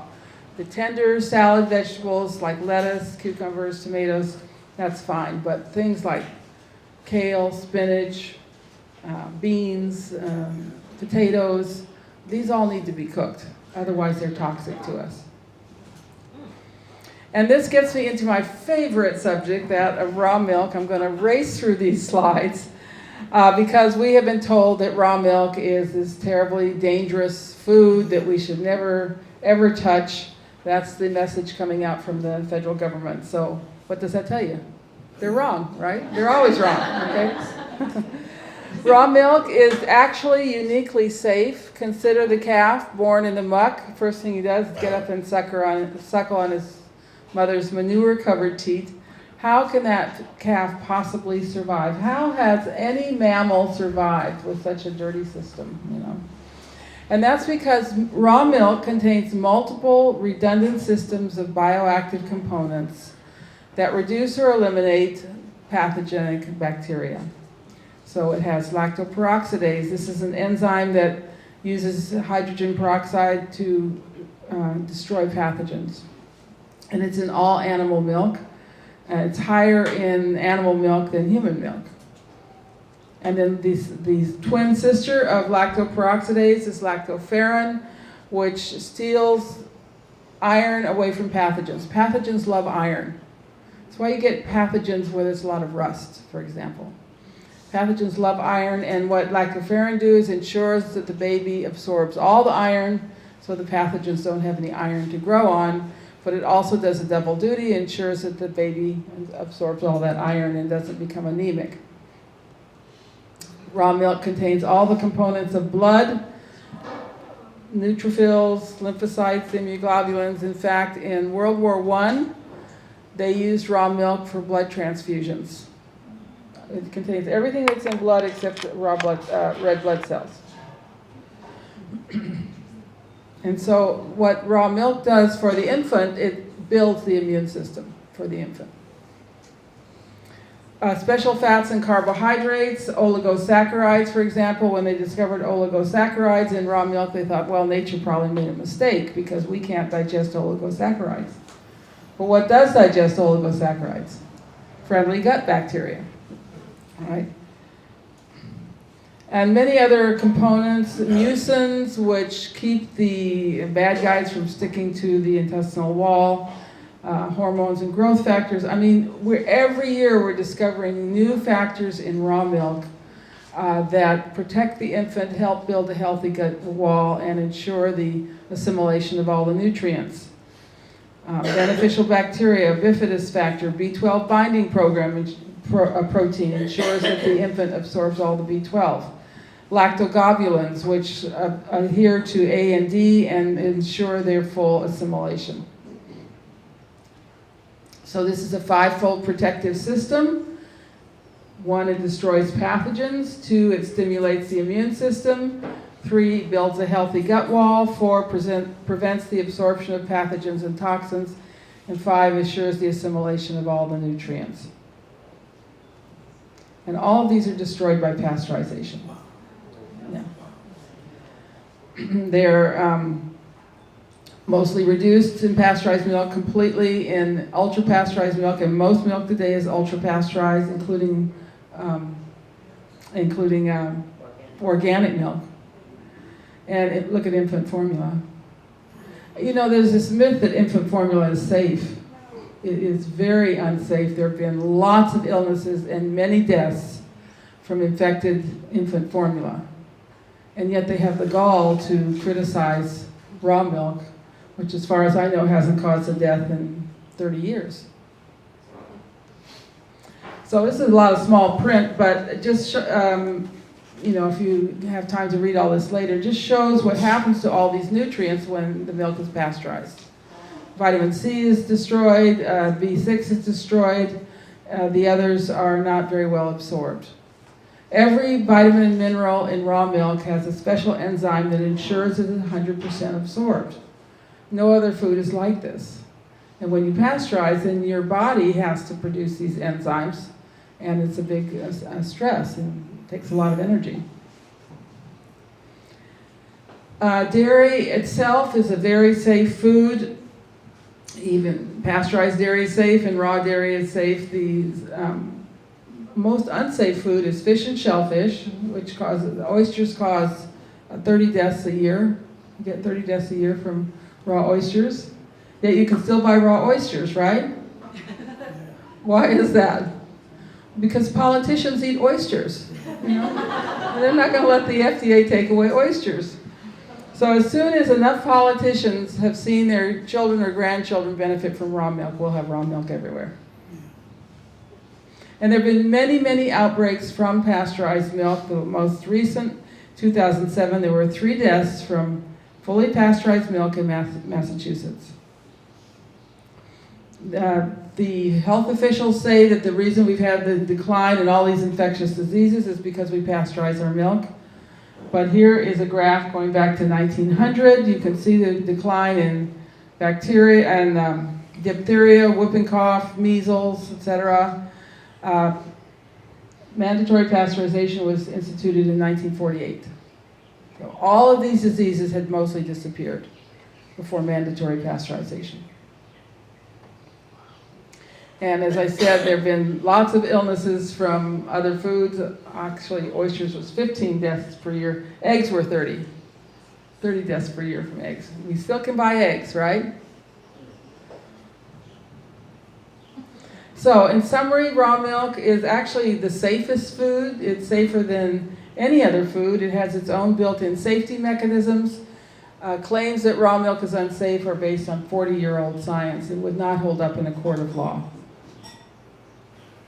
Meanwhile, pasteurized milk is causing increasing health problems in our children, especially associated with allergies and asthma and frequent ear infections. If a child has frequent ear infections, the doctor says take him off of milk, because pasteurized milk is just not healthy. It's very allergenic.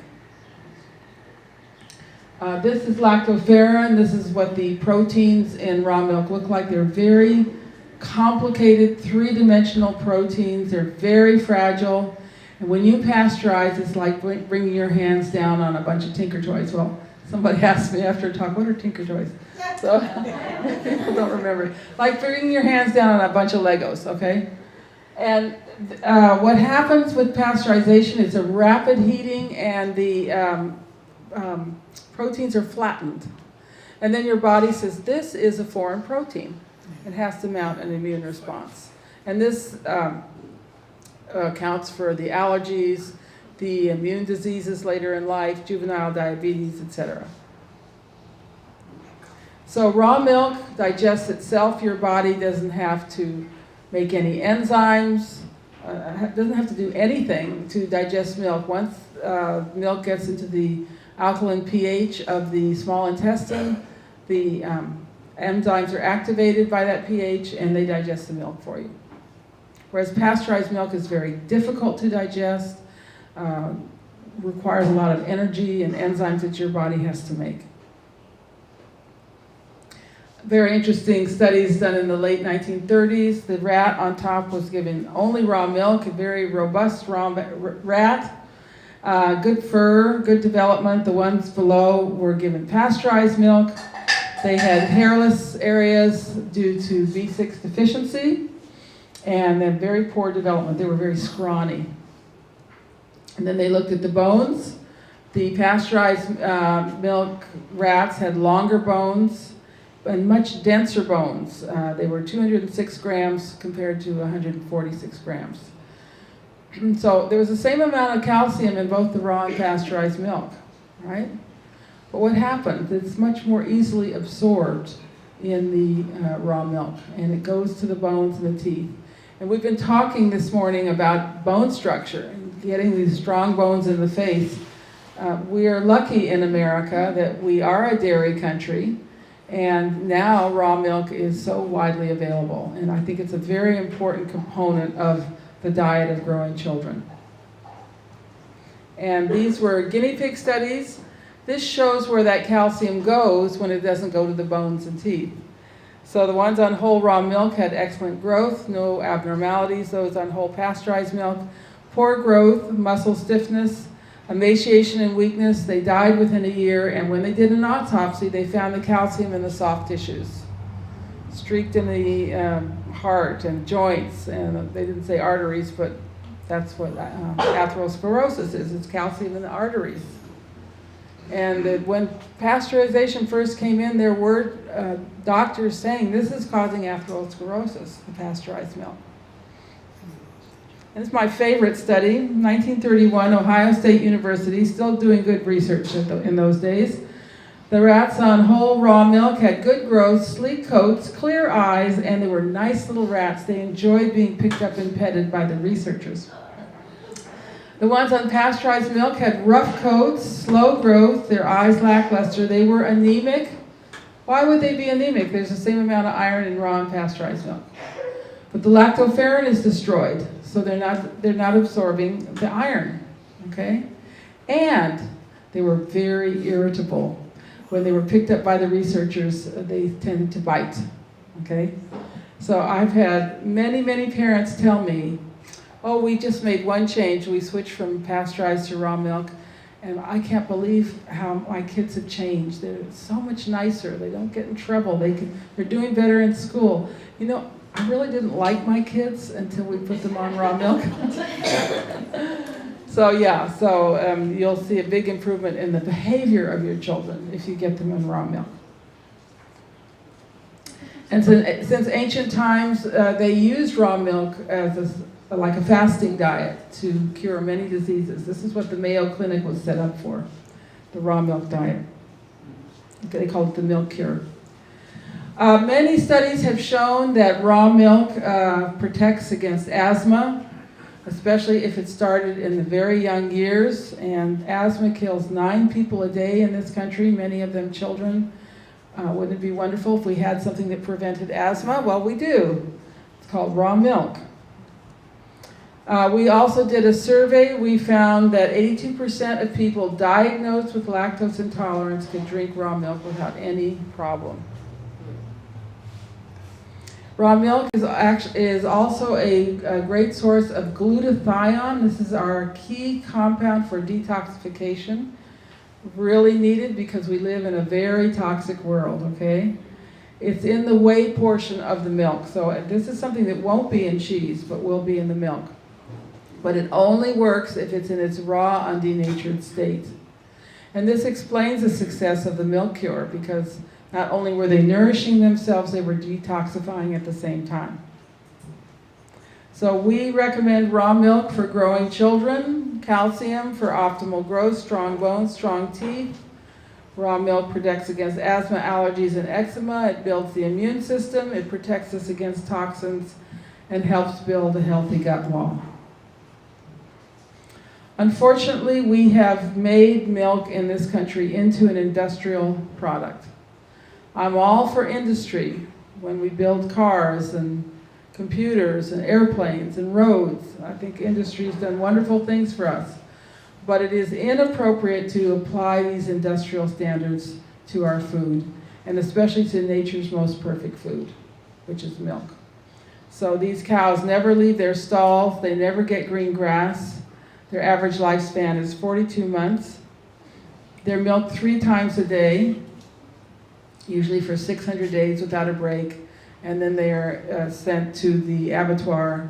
All fast food hamburger in this country comes from this industrial milk, these industrial cows. And yes, that is manure that they're standing in. Now, we have a wonderful system that protects against pathogens in raw milk, but it can be overwhelmed. And we would never, ever recommend drinking raw milk from this system, only from pasture-fed cows. So we've made it into factory food where all of the goodness of the milk is destroyed. It's such a waste. When you think about it, all of this milk production, the nutrients are wasted because of industrial processing. And there was a study very recently, this was done in China. They looked at the effects of processing on milk proteins, on boiling, presumably to be like pasteurization, spray drying, which is how they make powdered milk, freeze drying, and microwaving. All of these methods, including the freeze drying, resulted in significant degradation and oxidation of the milk proteins. Fed to rats, processed milk. All 4 processes caused damage to the plasma, liver, and the brain, and adversely affected learning and memory in the rats. Okay?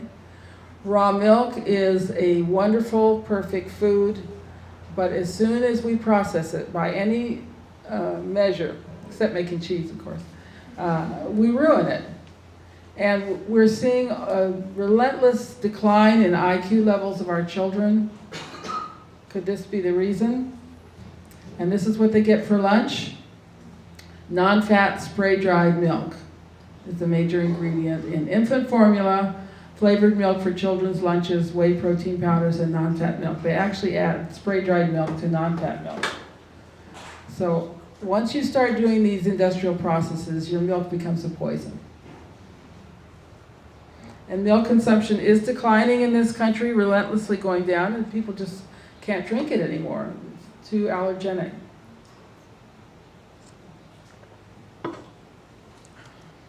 So we have a wonderful website. We set up this website even before the foundation. 1998, we started on this website. We just updated it, revised it. We have a map on it, and you can find raw milk anywhere in the country, pretty much. Okay, 5th characteristic of traditional diets. They all had high levels of enzymes and beneficial bacteria in their diet. And I have these pictures of guys in turbans because the enzymes are the magic workers in our cells. We have 3 basic types of enzymes. Metabolic enzymes, there's thousands of them. They're produced in our cells. The digestive enzymes, there are about 22. They're produced in the pancreas and the salivary glands. And then we do have enzymes in some of our foods. amylases for carbohydrates, lipases for digesting lipids, fats, and proteases for digesting proteins.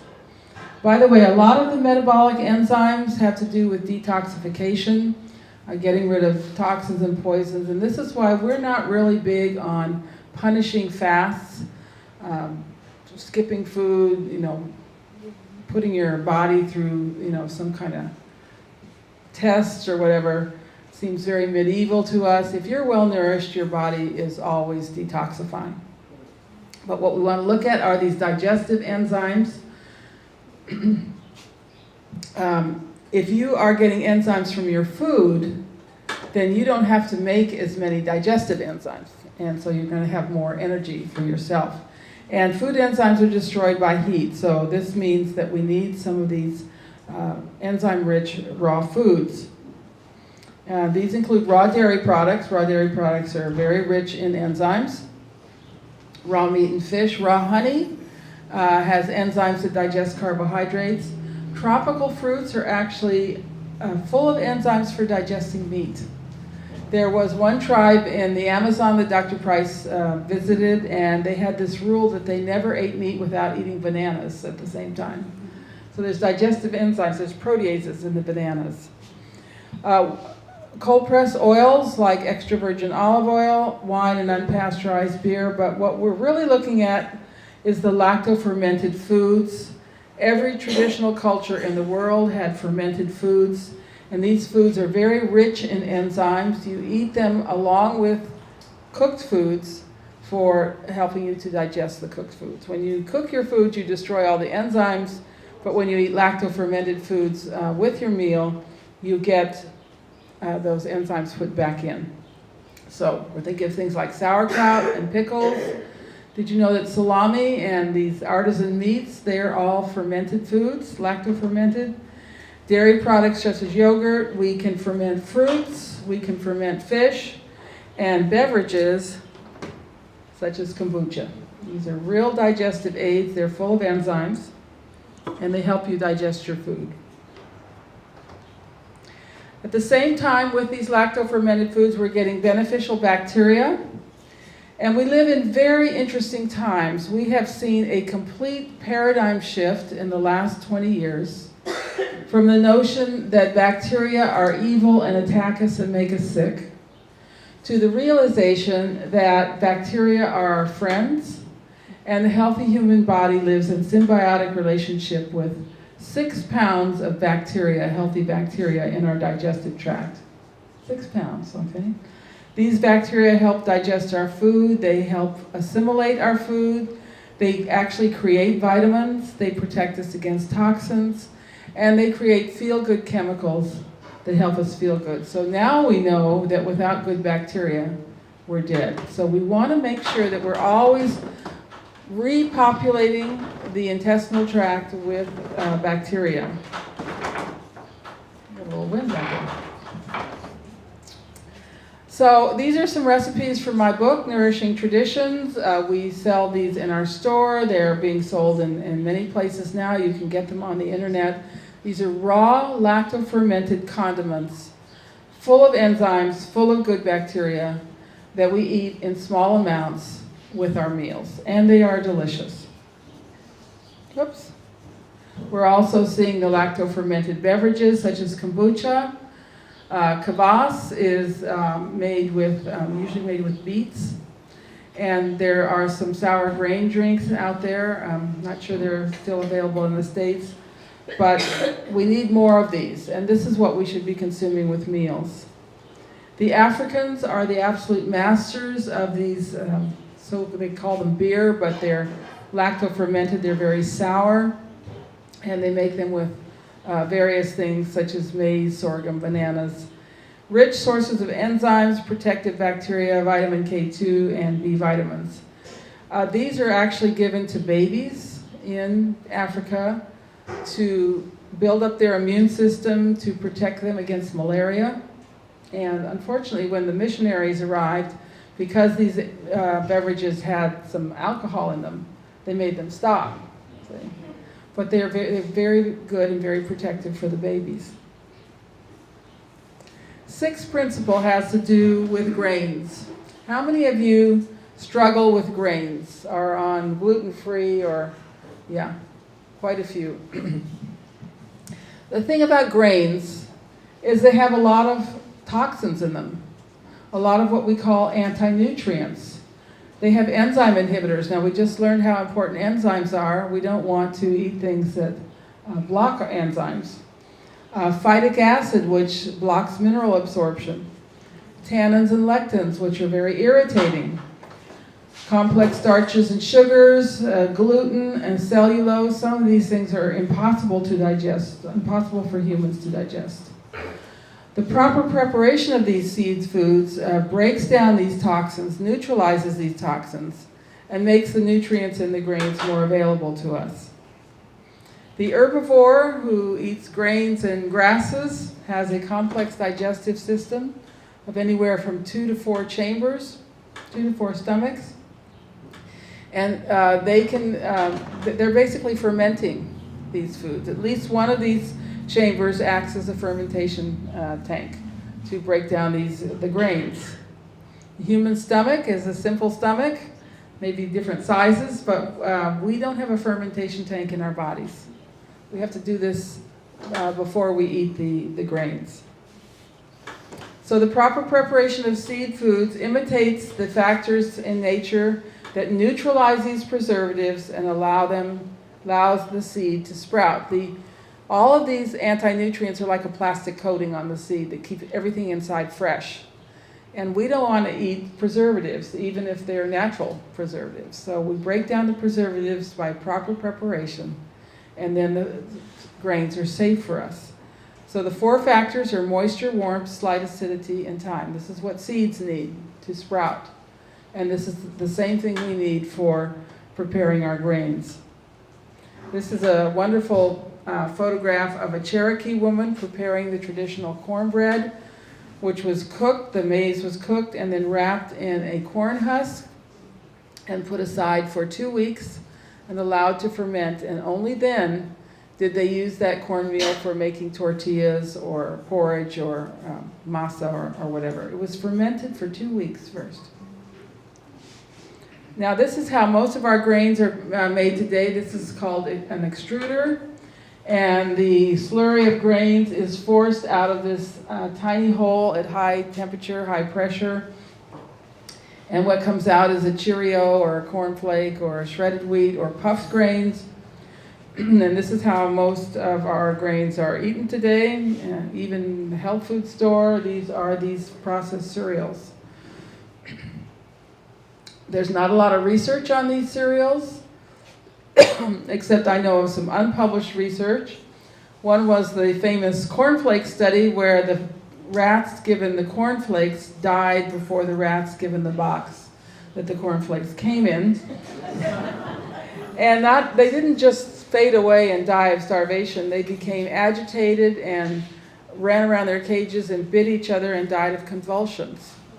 So what this extrusion process does to the proteins in the grain is similar to what pasteurization does to the proteins in the milk. It destroys them and renders them very toxic, neurotoxic. And most children in this country start their day with this stuff. No wonder they can't sit still in school. I call this a cruel breakfast, puffed grains, skim milk, right? And the orange juice. Now, would you rather I didn't tell you about the orange juice? Okay. So the way they make orange juice today is by squeezing the whole orange, and then they get the oil out, and they make citrus peel cake with the peels, and then they freeze the juice. But the thing about oranges is that they get the worst pesticides of any crop in this country. They are cholinesterase inhibitors. And the way they prepare this orange juice, they even put enzymes in to get everything out of the skin. And so all of that is coming into the juice. And there has been quite a good study, the Honolulu Heart Study, which also looked at Alzheimer's. And the #1 correlation with Alzheimer's was drinking fruit juice. So it's because of these pesticides on the fruits, especially the citrus fruit. These are diabetes starter kits here. Put you on the blood sugar roller coaster. How do we get off the blood sugar roller coaster? We don't have sugar with our meals, and we eat plenty of fats, because fats modulate the release of sugar and starch into the bloodstream. So here's some good breakfast. We have some beautiful pastured eggs. I put extra yolks in the eggs, cook them in butter, and these are some leftover potatoes, which I've grated and cooked in lard. Okay. Wonderful breakfast. We want a smoothie. We make smoothies with whole yogurt, egg yolks, fruit, and coconut oil. Or you can have fried eggs with some beautiful no-nitrate bacon and fruit. And we put our fruit in the bacon pan. So we eat the pineapple and the apples and tomatoes cooked in the bacon grease. And as far as I know, this is the only diet that allows you to eat pineapple cooked in bacon grease. And your scrapple. Okay. Suppose you want grains for breakfast. Suppose you want cereal. We're going to make some oatmeal. We start with rolled oats. We soak them overnight. We have to think ahead. You soak them overnight in warm water with a tablespoon of something acidic. Remember, moisture, warmth, slight acidity, and time. That's what you want to break down the anti-nutrients in the oats. And oats have plenty of them, too. And you soak that in warm water overnight. Next morning, you bring some water to a boil. That's when you add your salt. You always want to cook these soaked oats. And I know people are eating muesli and stuff, these raw oats. That's the recipe for digestive problems. So you cook the oats until they're soft. You might want to cover and let them sit for a few minutes. There's our delicious oatmeal. You might want to put something crunchy on it, like nuts, maybe. Anybody here like sweet things? Everybody likes sweet things. We're not telling you not to eat sweet things. Just be careful about it. Be moderate. Use natural sweeteners. I like to put maple sugar on my oatmeal. But I also always put an animal fat, butter or cream. Okay? Why? You've gone through the soaking process. You've liberated all the minerals. You can't use any of those minerals without the vitamin A. Okay? Also, putting the fat on the oatmeal gets you off that blood sugar roller coaster. It slows down the release of sugar into the bloodstream. So I like to put, I usually put about 4 tablespoons of butter on my oatmeal. Wow. But you can put more on if you want to. That's what oatmeal's for, right? A vehicle for butter. That's what your vegetables are for. They're a vehicle for butter. We say get to know sourdough. This is kind of bread you want to eat. There was a wonderful study in Italy where they found that people diagnosed with celiac disease could eat sourdough bread without any problem. Now it should be organic. Now this is the one country in the world that allows the farmers to spray Roundup on the oats just before they're harvested, on the wheat just before it's harvested as a desiccant. And so you're getting the full blast of glyphosate, which is the ingredient in Roundup. Very harmful, very harmful. So sourdough bread should be organic sourdough, and that's how you eat your bread. You want to see teeth marks in the butter. Soy foods, we've been leading the charge against soy foods. They are very toxic. Lots of phytic acid, enzyme inhibitors. They have isoflavones in them. These are the estrogen compounds that not only cause endocrine disruption, but they block thyroid function. If you're eating a lot of soy, you'll get a thyroid problem. Very irritating to the gut. They cause kidney stones, and very high in manganese, which can cause brain damage in infants. It is truly a toxic food. And the only way you can get rid of these things is for a very long, slow fermentation, which does not get rid of the isoflavones, the estrogens. So we're talking about all these horrible modern soy foods. The traditional foods were consumed in very small amounts and were fermented. I can't stress enough, soy foods are imitation foods. You could not make these foods in your kitchen. They require a horrendous amount of processing. And the average consumption of soy in Asian diets is very low, not more than 2 tablespoons a day. And in animal studies, soy has caused reproductive problems in many species of animals, but our government insists it doesn't cause reproductive problems in humans. So which will it be, soy milk or real milk? Okay. And in the soy milk, you've got your synthetic vitamin D, emulsifiers, refined sweeteners, and a very toxic dose of phytoestrogens. And the baby on soy infant formula receives a dose of estrogens 10 times greater as a function of body weight than the level found in Asian diets. A baby on soy formula has 13,000 to 22,000 times more estrogens in its bloodstream than a baby on milk-based formula. And those estrogens have their effects even on babies. We have some good resources on soy, including our little flyer. You might keep a couple of those in your purse. You see somebody buying soy milk or something, just hand them the flyer. Good non-confrontational way. Okay, I'm kind of racing here. So 7th principle, how much fat did these people eat? Well, it varied. Some of the African diets were fairly low in fat, 30% of calories. We saw the Eskimo diet was 80% of calories as fat. And my experience is that most people in the Western world do better on a higher fat diet, anywhere from 50 to 70% of calories. But one thing that is consistent across all these diets is only 4% of calories come from polyunsaturated fatty acids. So I just have to give you a tiny little chemistry lesson about fats. Okay, so we have 3 main types of fats. We have saturated fats, which are mostly in animal fats, but also coconut oil. These tend to be solid at room temperature.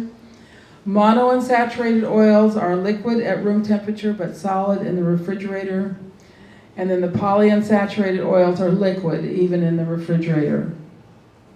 This is what these molecules look like.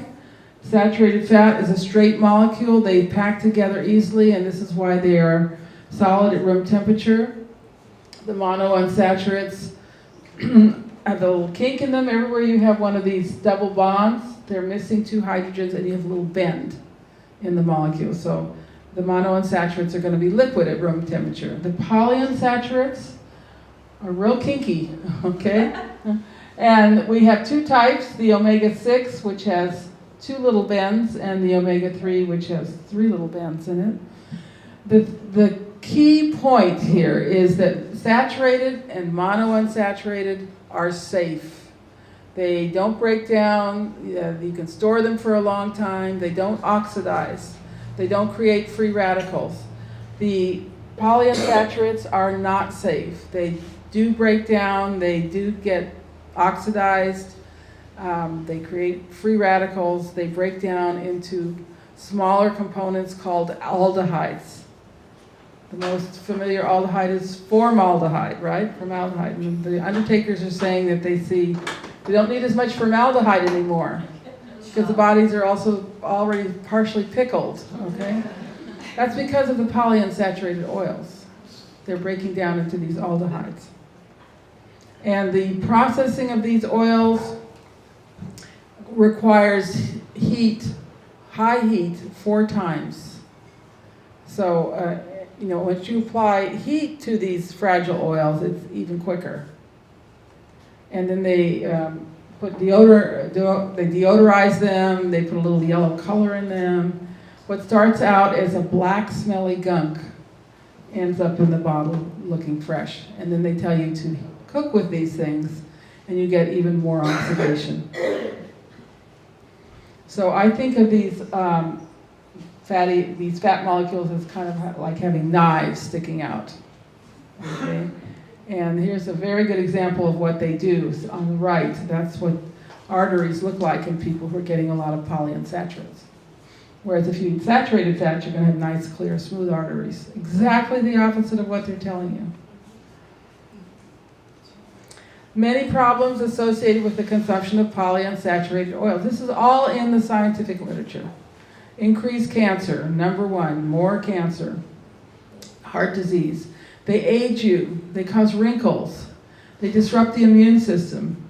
They cause liver damage. They are particularly disruptive to the reproductive organs of the lungs, the two sites of the most cancer in the Western world. Smoking can cause cancer, but not anything like the polyunsaturated oils. A lot of people stop smoking, they're still getting lung cancer. Okay. And in children, they impair growth and depress learning ability.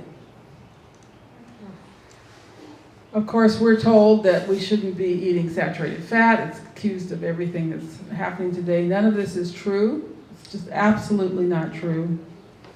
Saturated fats, again, this is all from the scientific literature, are very important for healthy bones. They actually support heart function.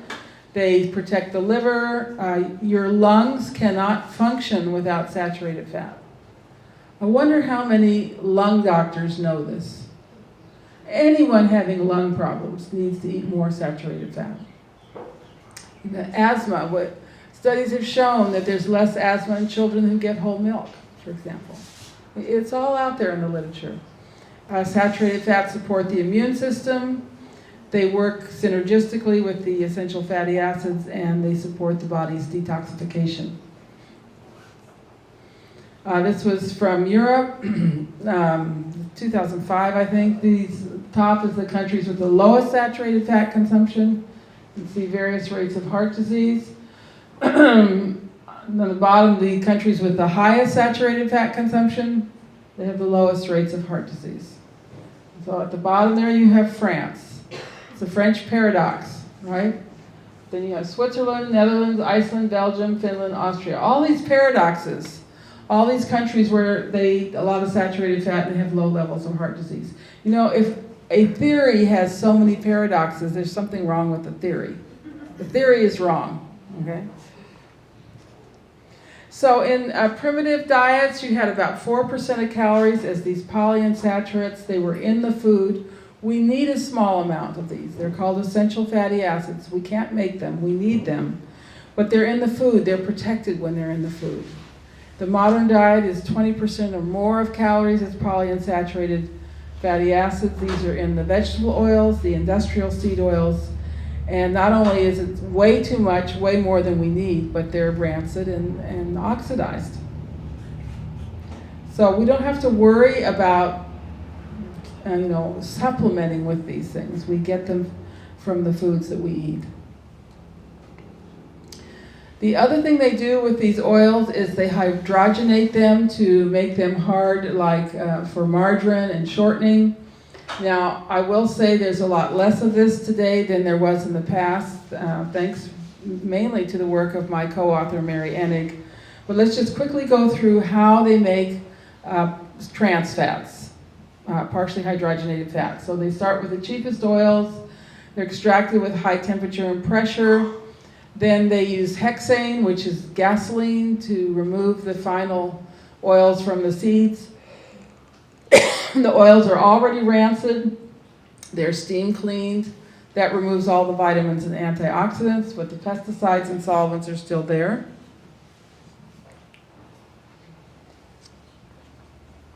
Then they're mixed with finely grated nickel powder, and they're put in a room as big as this barn with, can you imagine, filled with vegetable oil and powdered nickel, and then the hydrogen at high temperature is bubbled through. And what goes into that reactor is this liquid. What comes out is a semi-solid that looks like gray cottage cheese, and it stinks to high heaven.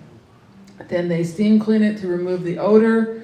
They use emulsifiers to get the lumps out, and then they remove the gray color by bleaching.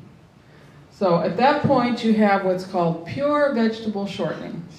That's Crisco, okay, which we were all told to use because lard was bad for us, because lard had cholesterol in it, or saturated fat. So that's Crisco. That's what they use for French fries in the fast food places and so forth. To make margarine, they add artificial flavors, synthetic vitamins. They are not allowed to add an artificial color. They have to add a natural color to margarine. Now, isn't that comforting? Then it's packaged in blocks and tubs and promoted as a health food. And because this stuff is so cheap to make, they've had billions of dollars to advertise it, to influence the medical profession, and to get people to eat this garbage. And so what happens is you create trans fats, you move one of the hydrogens over to the other side, that straightens out the molecule so it behaves chemically like a saturated fat, but biochemically it doesn't work. And with the liquid oils you get uncontrolled reactions, chemical reactions. With the trans fats, you get inhibited chemical reactions. The enzymes don't work, receptors don't work, hormone production doesn't work. Just kind of stops things. So just as a summary, the liquid polyunsaturated oils cause uncontrolled reactions in the body. The partially hydrogen oils inhibited reactions in the body. So the result is biochemical chaos. The number one thing you can do to improve your diet is to get rid of these industrial seed oils and use animal fats instead. And many, many diseases caused by these trans fats. Cancer, degeneration of the joints and tendons is why so many people need hip replacements today. Skin problems, they lower testosterone, they lower sperm count, and they're very bad for growing babies. Finally, the government came out and said that trans fats are bad. We're going to get rid of them in the food supply, which they've mostly done. But what they did was they used this whole business of trans fats to blast the saturated fats. So they came out and said, trans fats are bad. Gosh, they're just as bad as saturated fats. See? But the thing is, the saturated fats have the opposite reactions, opposite effects compared to the trans fats. They're good. For example, saturated fats help the insulin receptors on our cells, but they inhibit, the trans fats inhibit insulin receptors. Saturated fats enhance the immune system. Trans fats depress the immune system. So just remember our rule. The government says saturated fats are bad, right? What does that mean? That they're good. So a few interesting studies. We give low-fat milk to our children in schools, and that's supposed to keep them from getting fat. But we have 2 studies showing that children on low-fat diets or skim milk diets had greater weight gain, and they ended up eating more sugar. Women drinking low-fat milk had fertility problems. When they put them on full-fat milk, they were able to get pregnant. And then the guy running the study said, well, it was very embarrassing to the powers that be, this study. They said, well, once you get pregnant, you can go back to drinking skim milk again. Don't you think that the foods you need to get pregnant are the foods you need to grow a healthy baby? But my favorite study of all the literature is this one from Sweden. Women using cheese and full-fat dairy had lower weight gain as they grew older. It didn't say no weight gain, lower weight gain, okay? It is normal and healthy, natural, desirable for women to gain weight when they go through menopause. That weight, that extra fat is not bad for you. It actually takes over from the ovaries and produces estrogen and also stem cells. And if you are 50 years old and you can still wear your prom dress, you're too thin, okay? You're supposed to gain about 2 dress sizes when you come to menopause.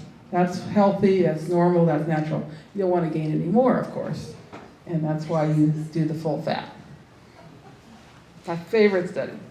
Anyway, the big campaign against trans fats, and they compared them to the saturated fats. It's kind of disgusting. And this is from the World Heart Federation. They're comparing butter to razor blades. I was asked to give a talk at the Chatham House in London, which is kind of this think tank thing. And there was a guy there from the World Heart Federation, and I gave my talk about how we need to eat butter and have plenty of salt in our diet. I thought he was going to have a heart attack right there. And here, comparing saturated fat to a mousetrap. Yeah. I mean, this is relentless propaganda against natural foods. What we see in the supermarkets today is the healthy spreads, right? Because they can make these without trans fats, but they are full of bad oils anyway, and plus a lot of fillers and emulsifiers and so forth. So most people don't eat margarine anymore. They eat the healthy spreads. So these are the bad fats, the margarines and spreads, the salad dressings, the oils, the cooking oils, and all the things made with them, the artificial whipped cream, mayonnaise and Crisco and that kind of thing. This is what you want to get out of your diet.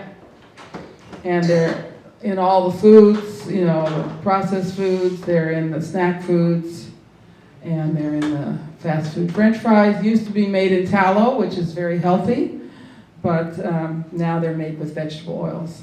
So they're cancer sticks. And the salad dressing. The first thing you can do is make your own salad dressing. These are such garbage.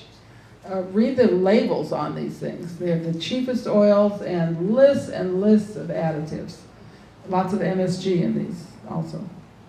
So here are your 6 basic good fats and oils for your kitchen. Butter, that goes on your vegetables, it goes on your toast. You know, put it on everything. I cook in lard, especially pastured lard. The olive oil is for making your own salad dressing. I do cook in duck fat also because it's a great source of vitamin K2. Coconut oil is a healthy fat. You can use it for lots of things. And then the cod liver oil is for you're not going to cook with cod liver oil, believe me. That's for your A and D. Please don't be afraid of butter. It is nature's most perfect fat. It is the fat in nature for the growth and development of all mammals. There can't be anything wrong with it. Not only do we have our fat-soluble vitamins, but we have minerals and all kinds of special fats. One that I want to talk about is arachidonic acid. This is a type of long-chain fat that it's an omega-6 fatty acid. It is only found in animal fats and organ meats. We need arachidonic acid for healthy skin, good digestion. But the key thing about arachidonic acid is that we make endocannabinoids out of arachidonic acid. That's what we need to make our own natural marijuana in the body. We cannot do it without animal fats.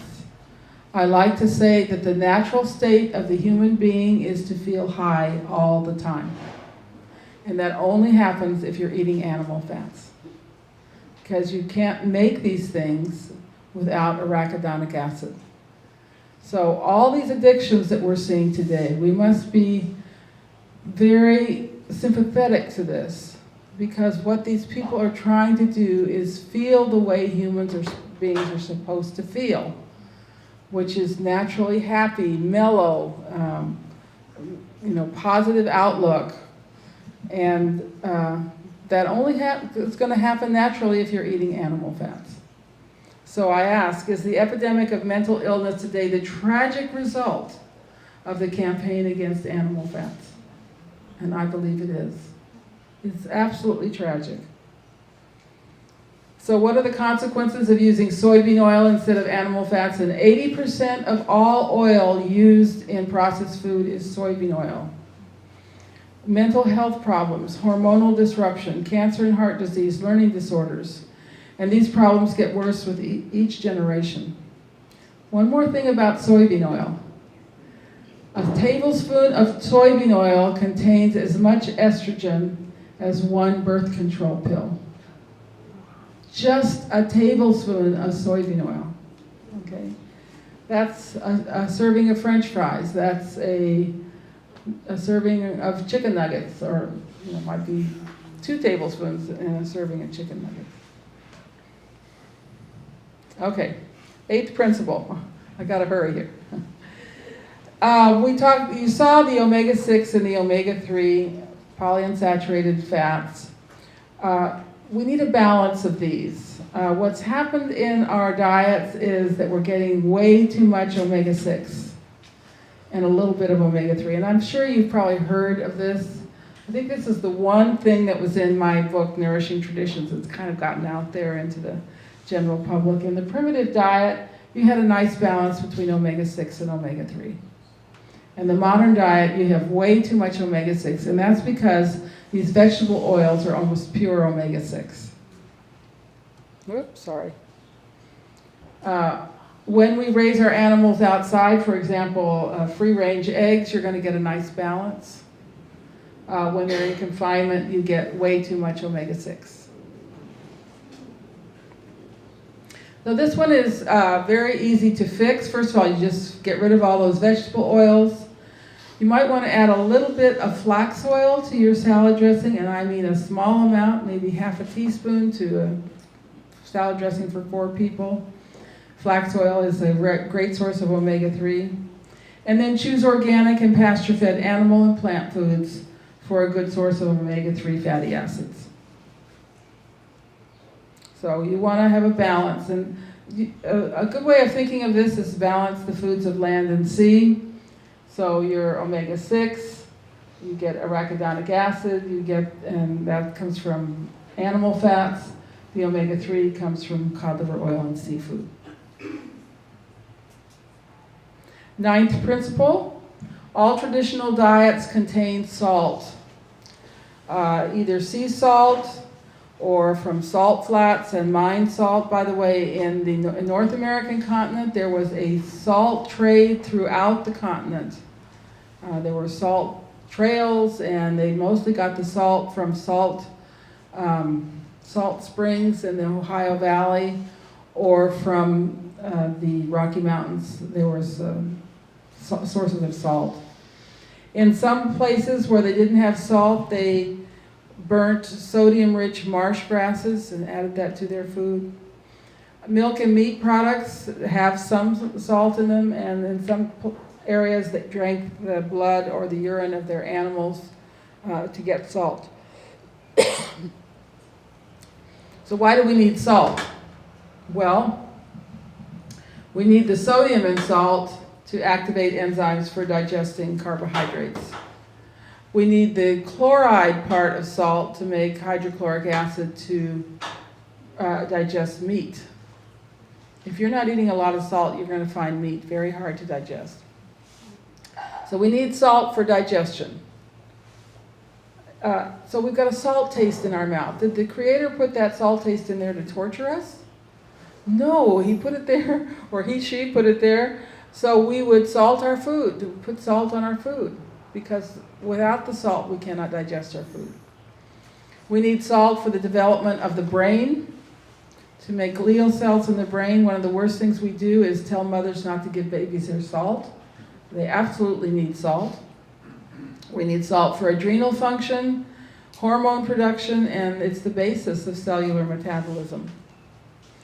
Unfortunately, we figured out how to ruin our salt, just like we figured out how to ruin everything else. And we refine our salt and take out all the trace minerals, and then we add an aluminum-based additive that makes it pour when it rains and keeps it from sticking. So our salt should be gray, beige, or pink, not white, indicating the presence of minerals. How much salt do we need? The adult requirement for salt is 1.5 teaspoons per day. And that is actually the current consumption. One of the ways that we're so fortunate compared to traditional cultures is we have a guaranteed source of inexpensive salt. This was the way that autocrats and dictators controlled people in the past, by controlling the salt. The salt consumption in 1900 was actually double that, 3 teaspoons per day, because we salted all our meat. And the meat and the fish and everything was very salty. The government wants us to cut our salt consumptions to 3 grams a day, 3/4 of a teaspoon of salt per day. And the way they're doing that is with this new flavor called Cinnamix. How many of you have heard of Cinnamix? It's in every processed food, and it's not labeled. It comes under artificial flavors. And nobody's done any studies on what this does to any of us. Okay. 10th principle, traditional cultures made use of the bones, usually as a nourishing bone broth, like the beautiful chicken broth we had this morning. The bone broth has many roles to play. It supplies minerals in a form easy to assimilate. The main role is to provide collagen. Bone broth is basically melted collagen. Helps us build healthy cartilage. The amino acids in bone broth help us detoxify. The gelatin helps digestion. Bone broth is very healing to the digestive tract, so anyone having digestive problems. And finally, broth, the glycine in broth regulates dopamine for mental and emotional health. And you want your dopamine to be kind of in the middle. If your dopamine's too high, you're very excitable and you're hyperactive. If your dopamine's too low, you can't get going in the morning. So the glycine in broth regulates dopamine levels. So learn to make broth. The easiest broth to make is chicken broth. We always add a little vinegar. It helps bring the minerals out into the water. Always skim as it comes to a simmer. There's lots of recipes in my book and in Nourishing Broth. Good broth resurrects the dead is a South American proverb. Ooh, chicken heads. My daughter took this photograph in the Himalayas when she was trekking in the Himalayas. And what were they buying these chicken heads for? They were buying them to make chicken soup because there's a lot of cartilage in the chicken heads and the chicken feet. So we really encourage you to buy the heads and feet, and if you're in one of these, buying directly from a farm, you can get the heads and feet. Beef, this is beef broth, which we're reducing to make a flavorful, thick sauce. This is the basis of gourmet sauces in European cuisine, and when you put these beautiful sauces on your meat, it's like you're eating the whole animal. You're getting the meat proteins and you're getting the collagen proteins. And there's actually more collagen in our bodies than muscle. So we want to make sure that we're nourishing that collagen by the bone broth. There's your book. I wrote a book on the subject. Okay. What the industry has figured out is how to make this flavor of broth using artificial flavors, mainly MSG. So here's some, MSG is pretty much in any processed food. It's been linked to diabetes, migraines and headaches, obesity. There is really good research showing that MSG causes obesity. Really good.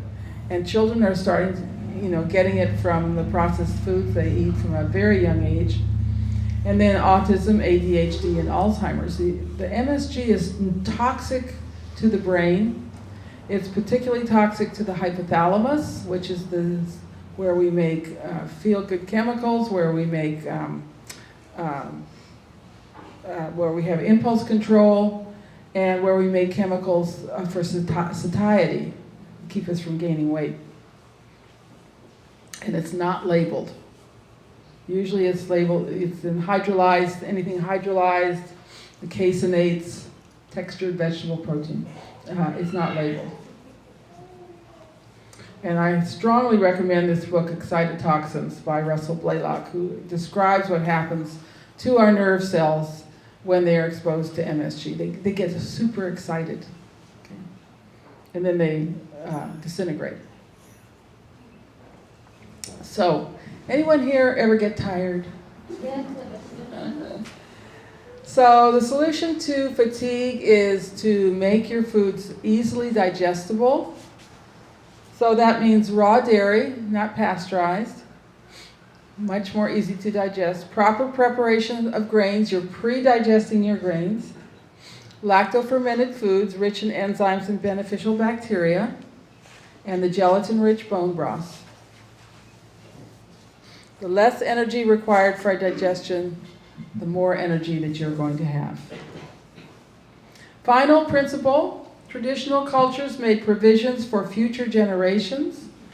They fed special foods for parents-to-be, pregnant women, nursing women, and growing children.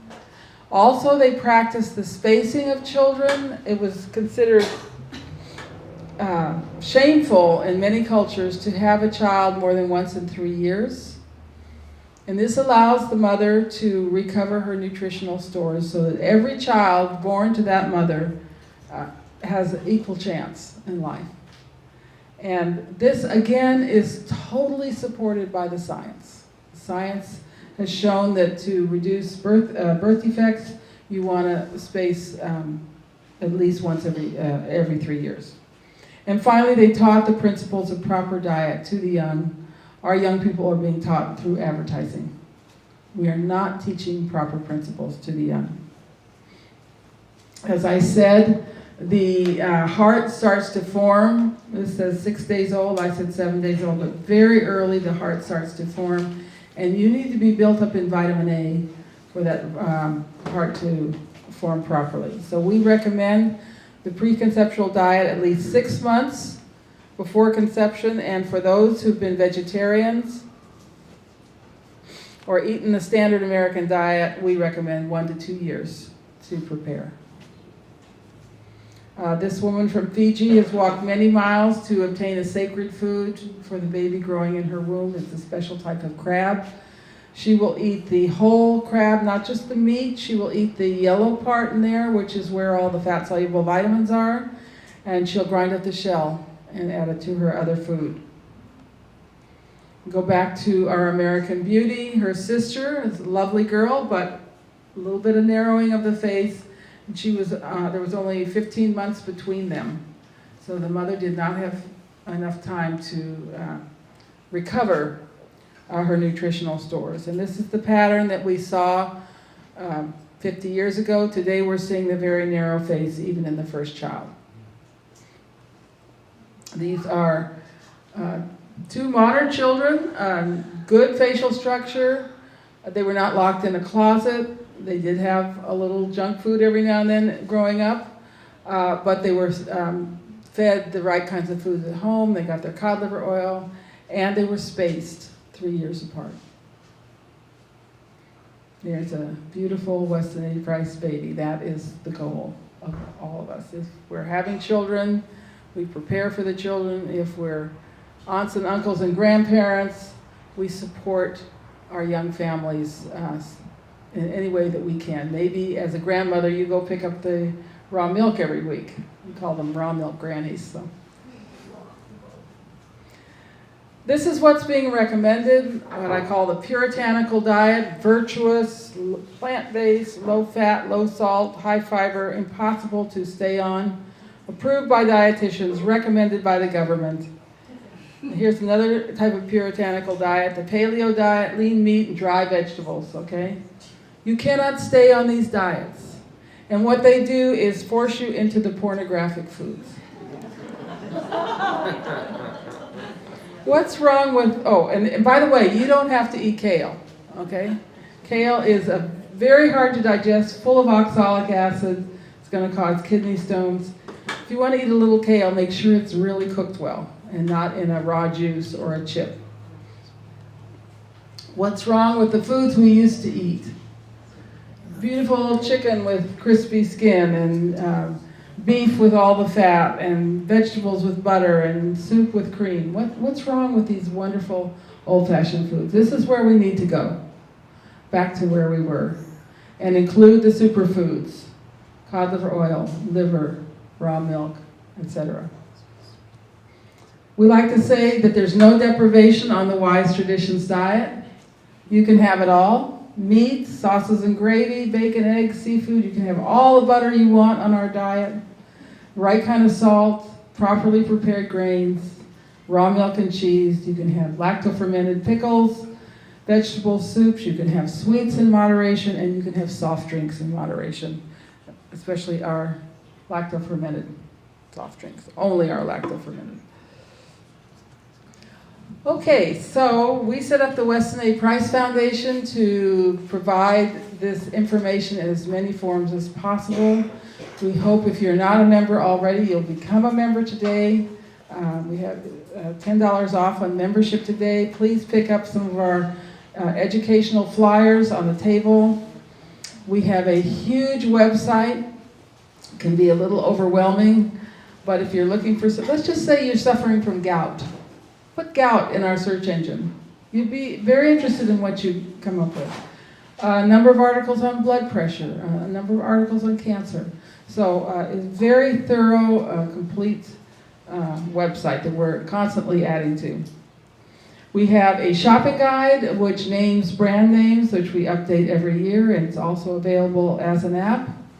Our wonderful Healthy for Life dietary guidelines. These are alternate to the government guidelines. And our latest booklet, which I'm very proud of, is our 11 Wise Traditions Principles, beautifully illustrated. We have special issues on babies and heart disease. We have our very popular podcast, which we're up to 1 million downloads in our podcast. Hmm?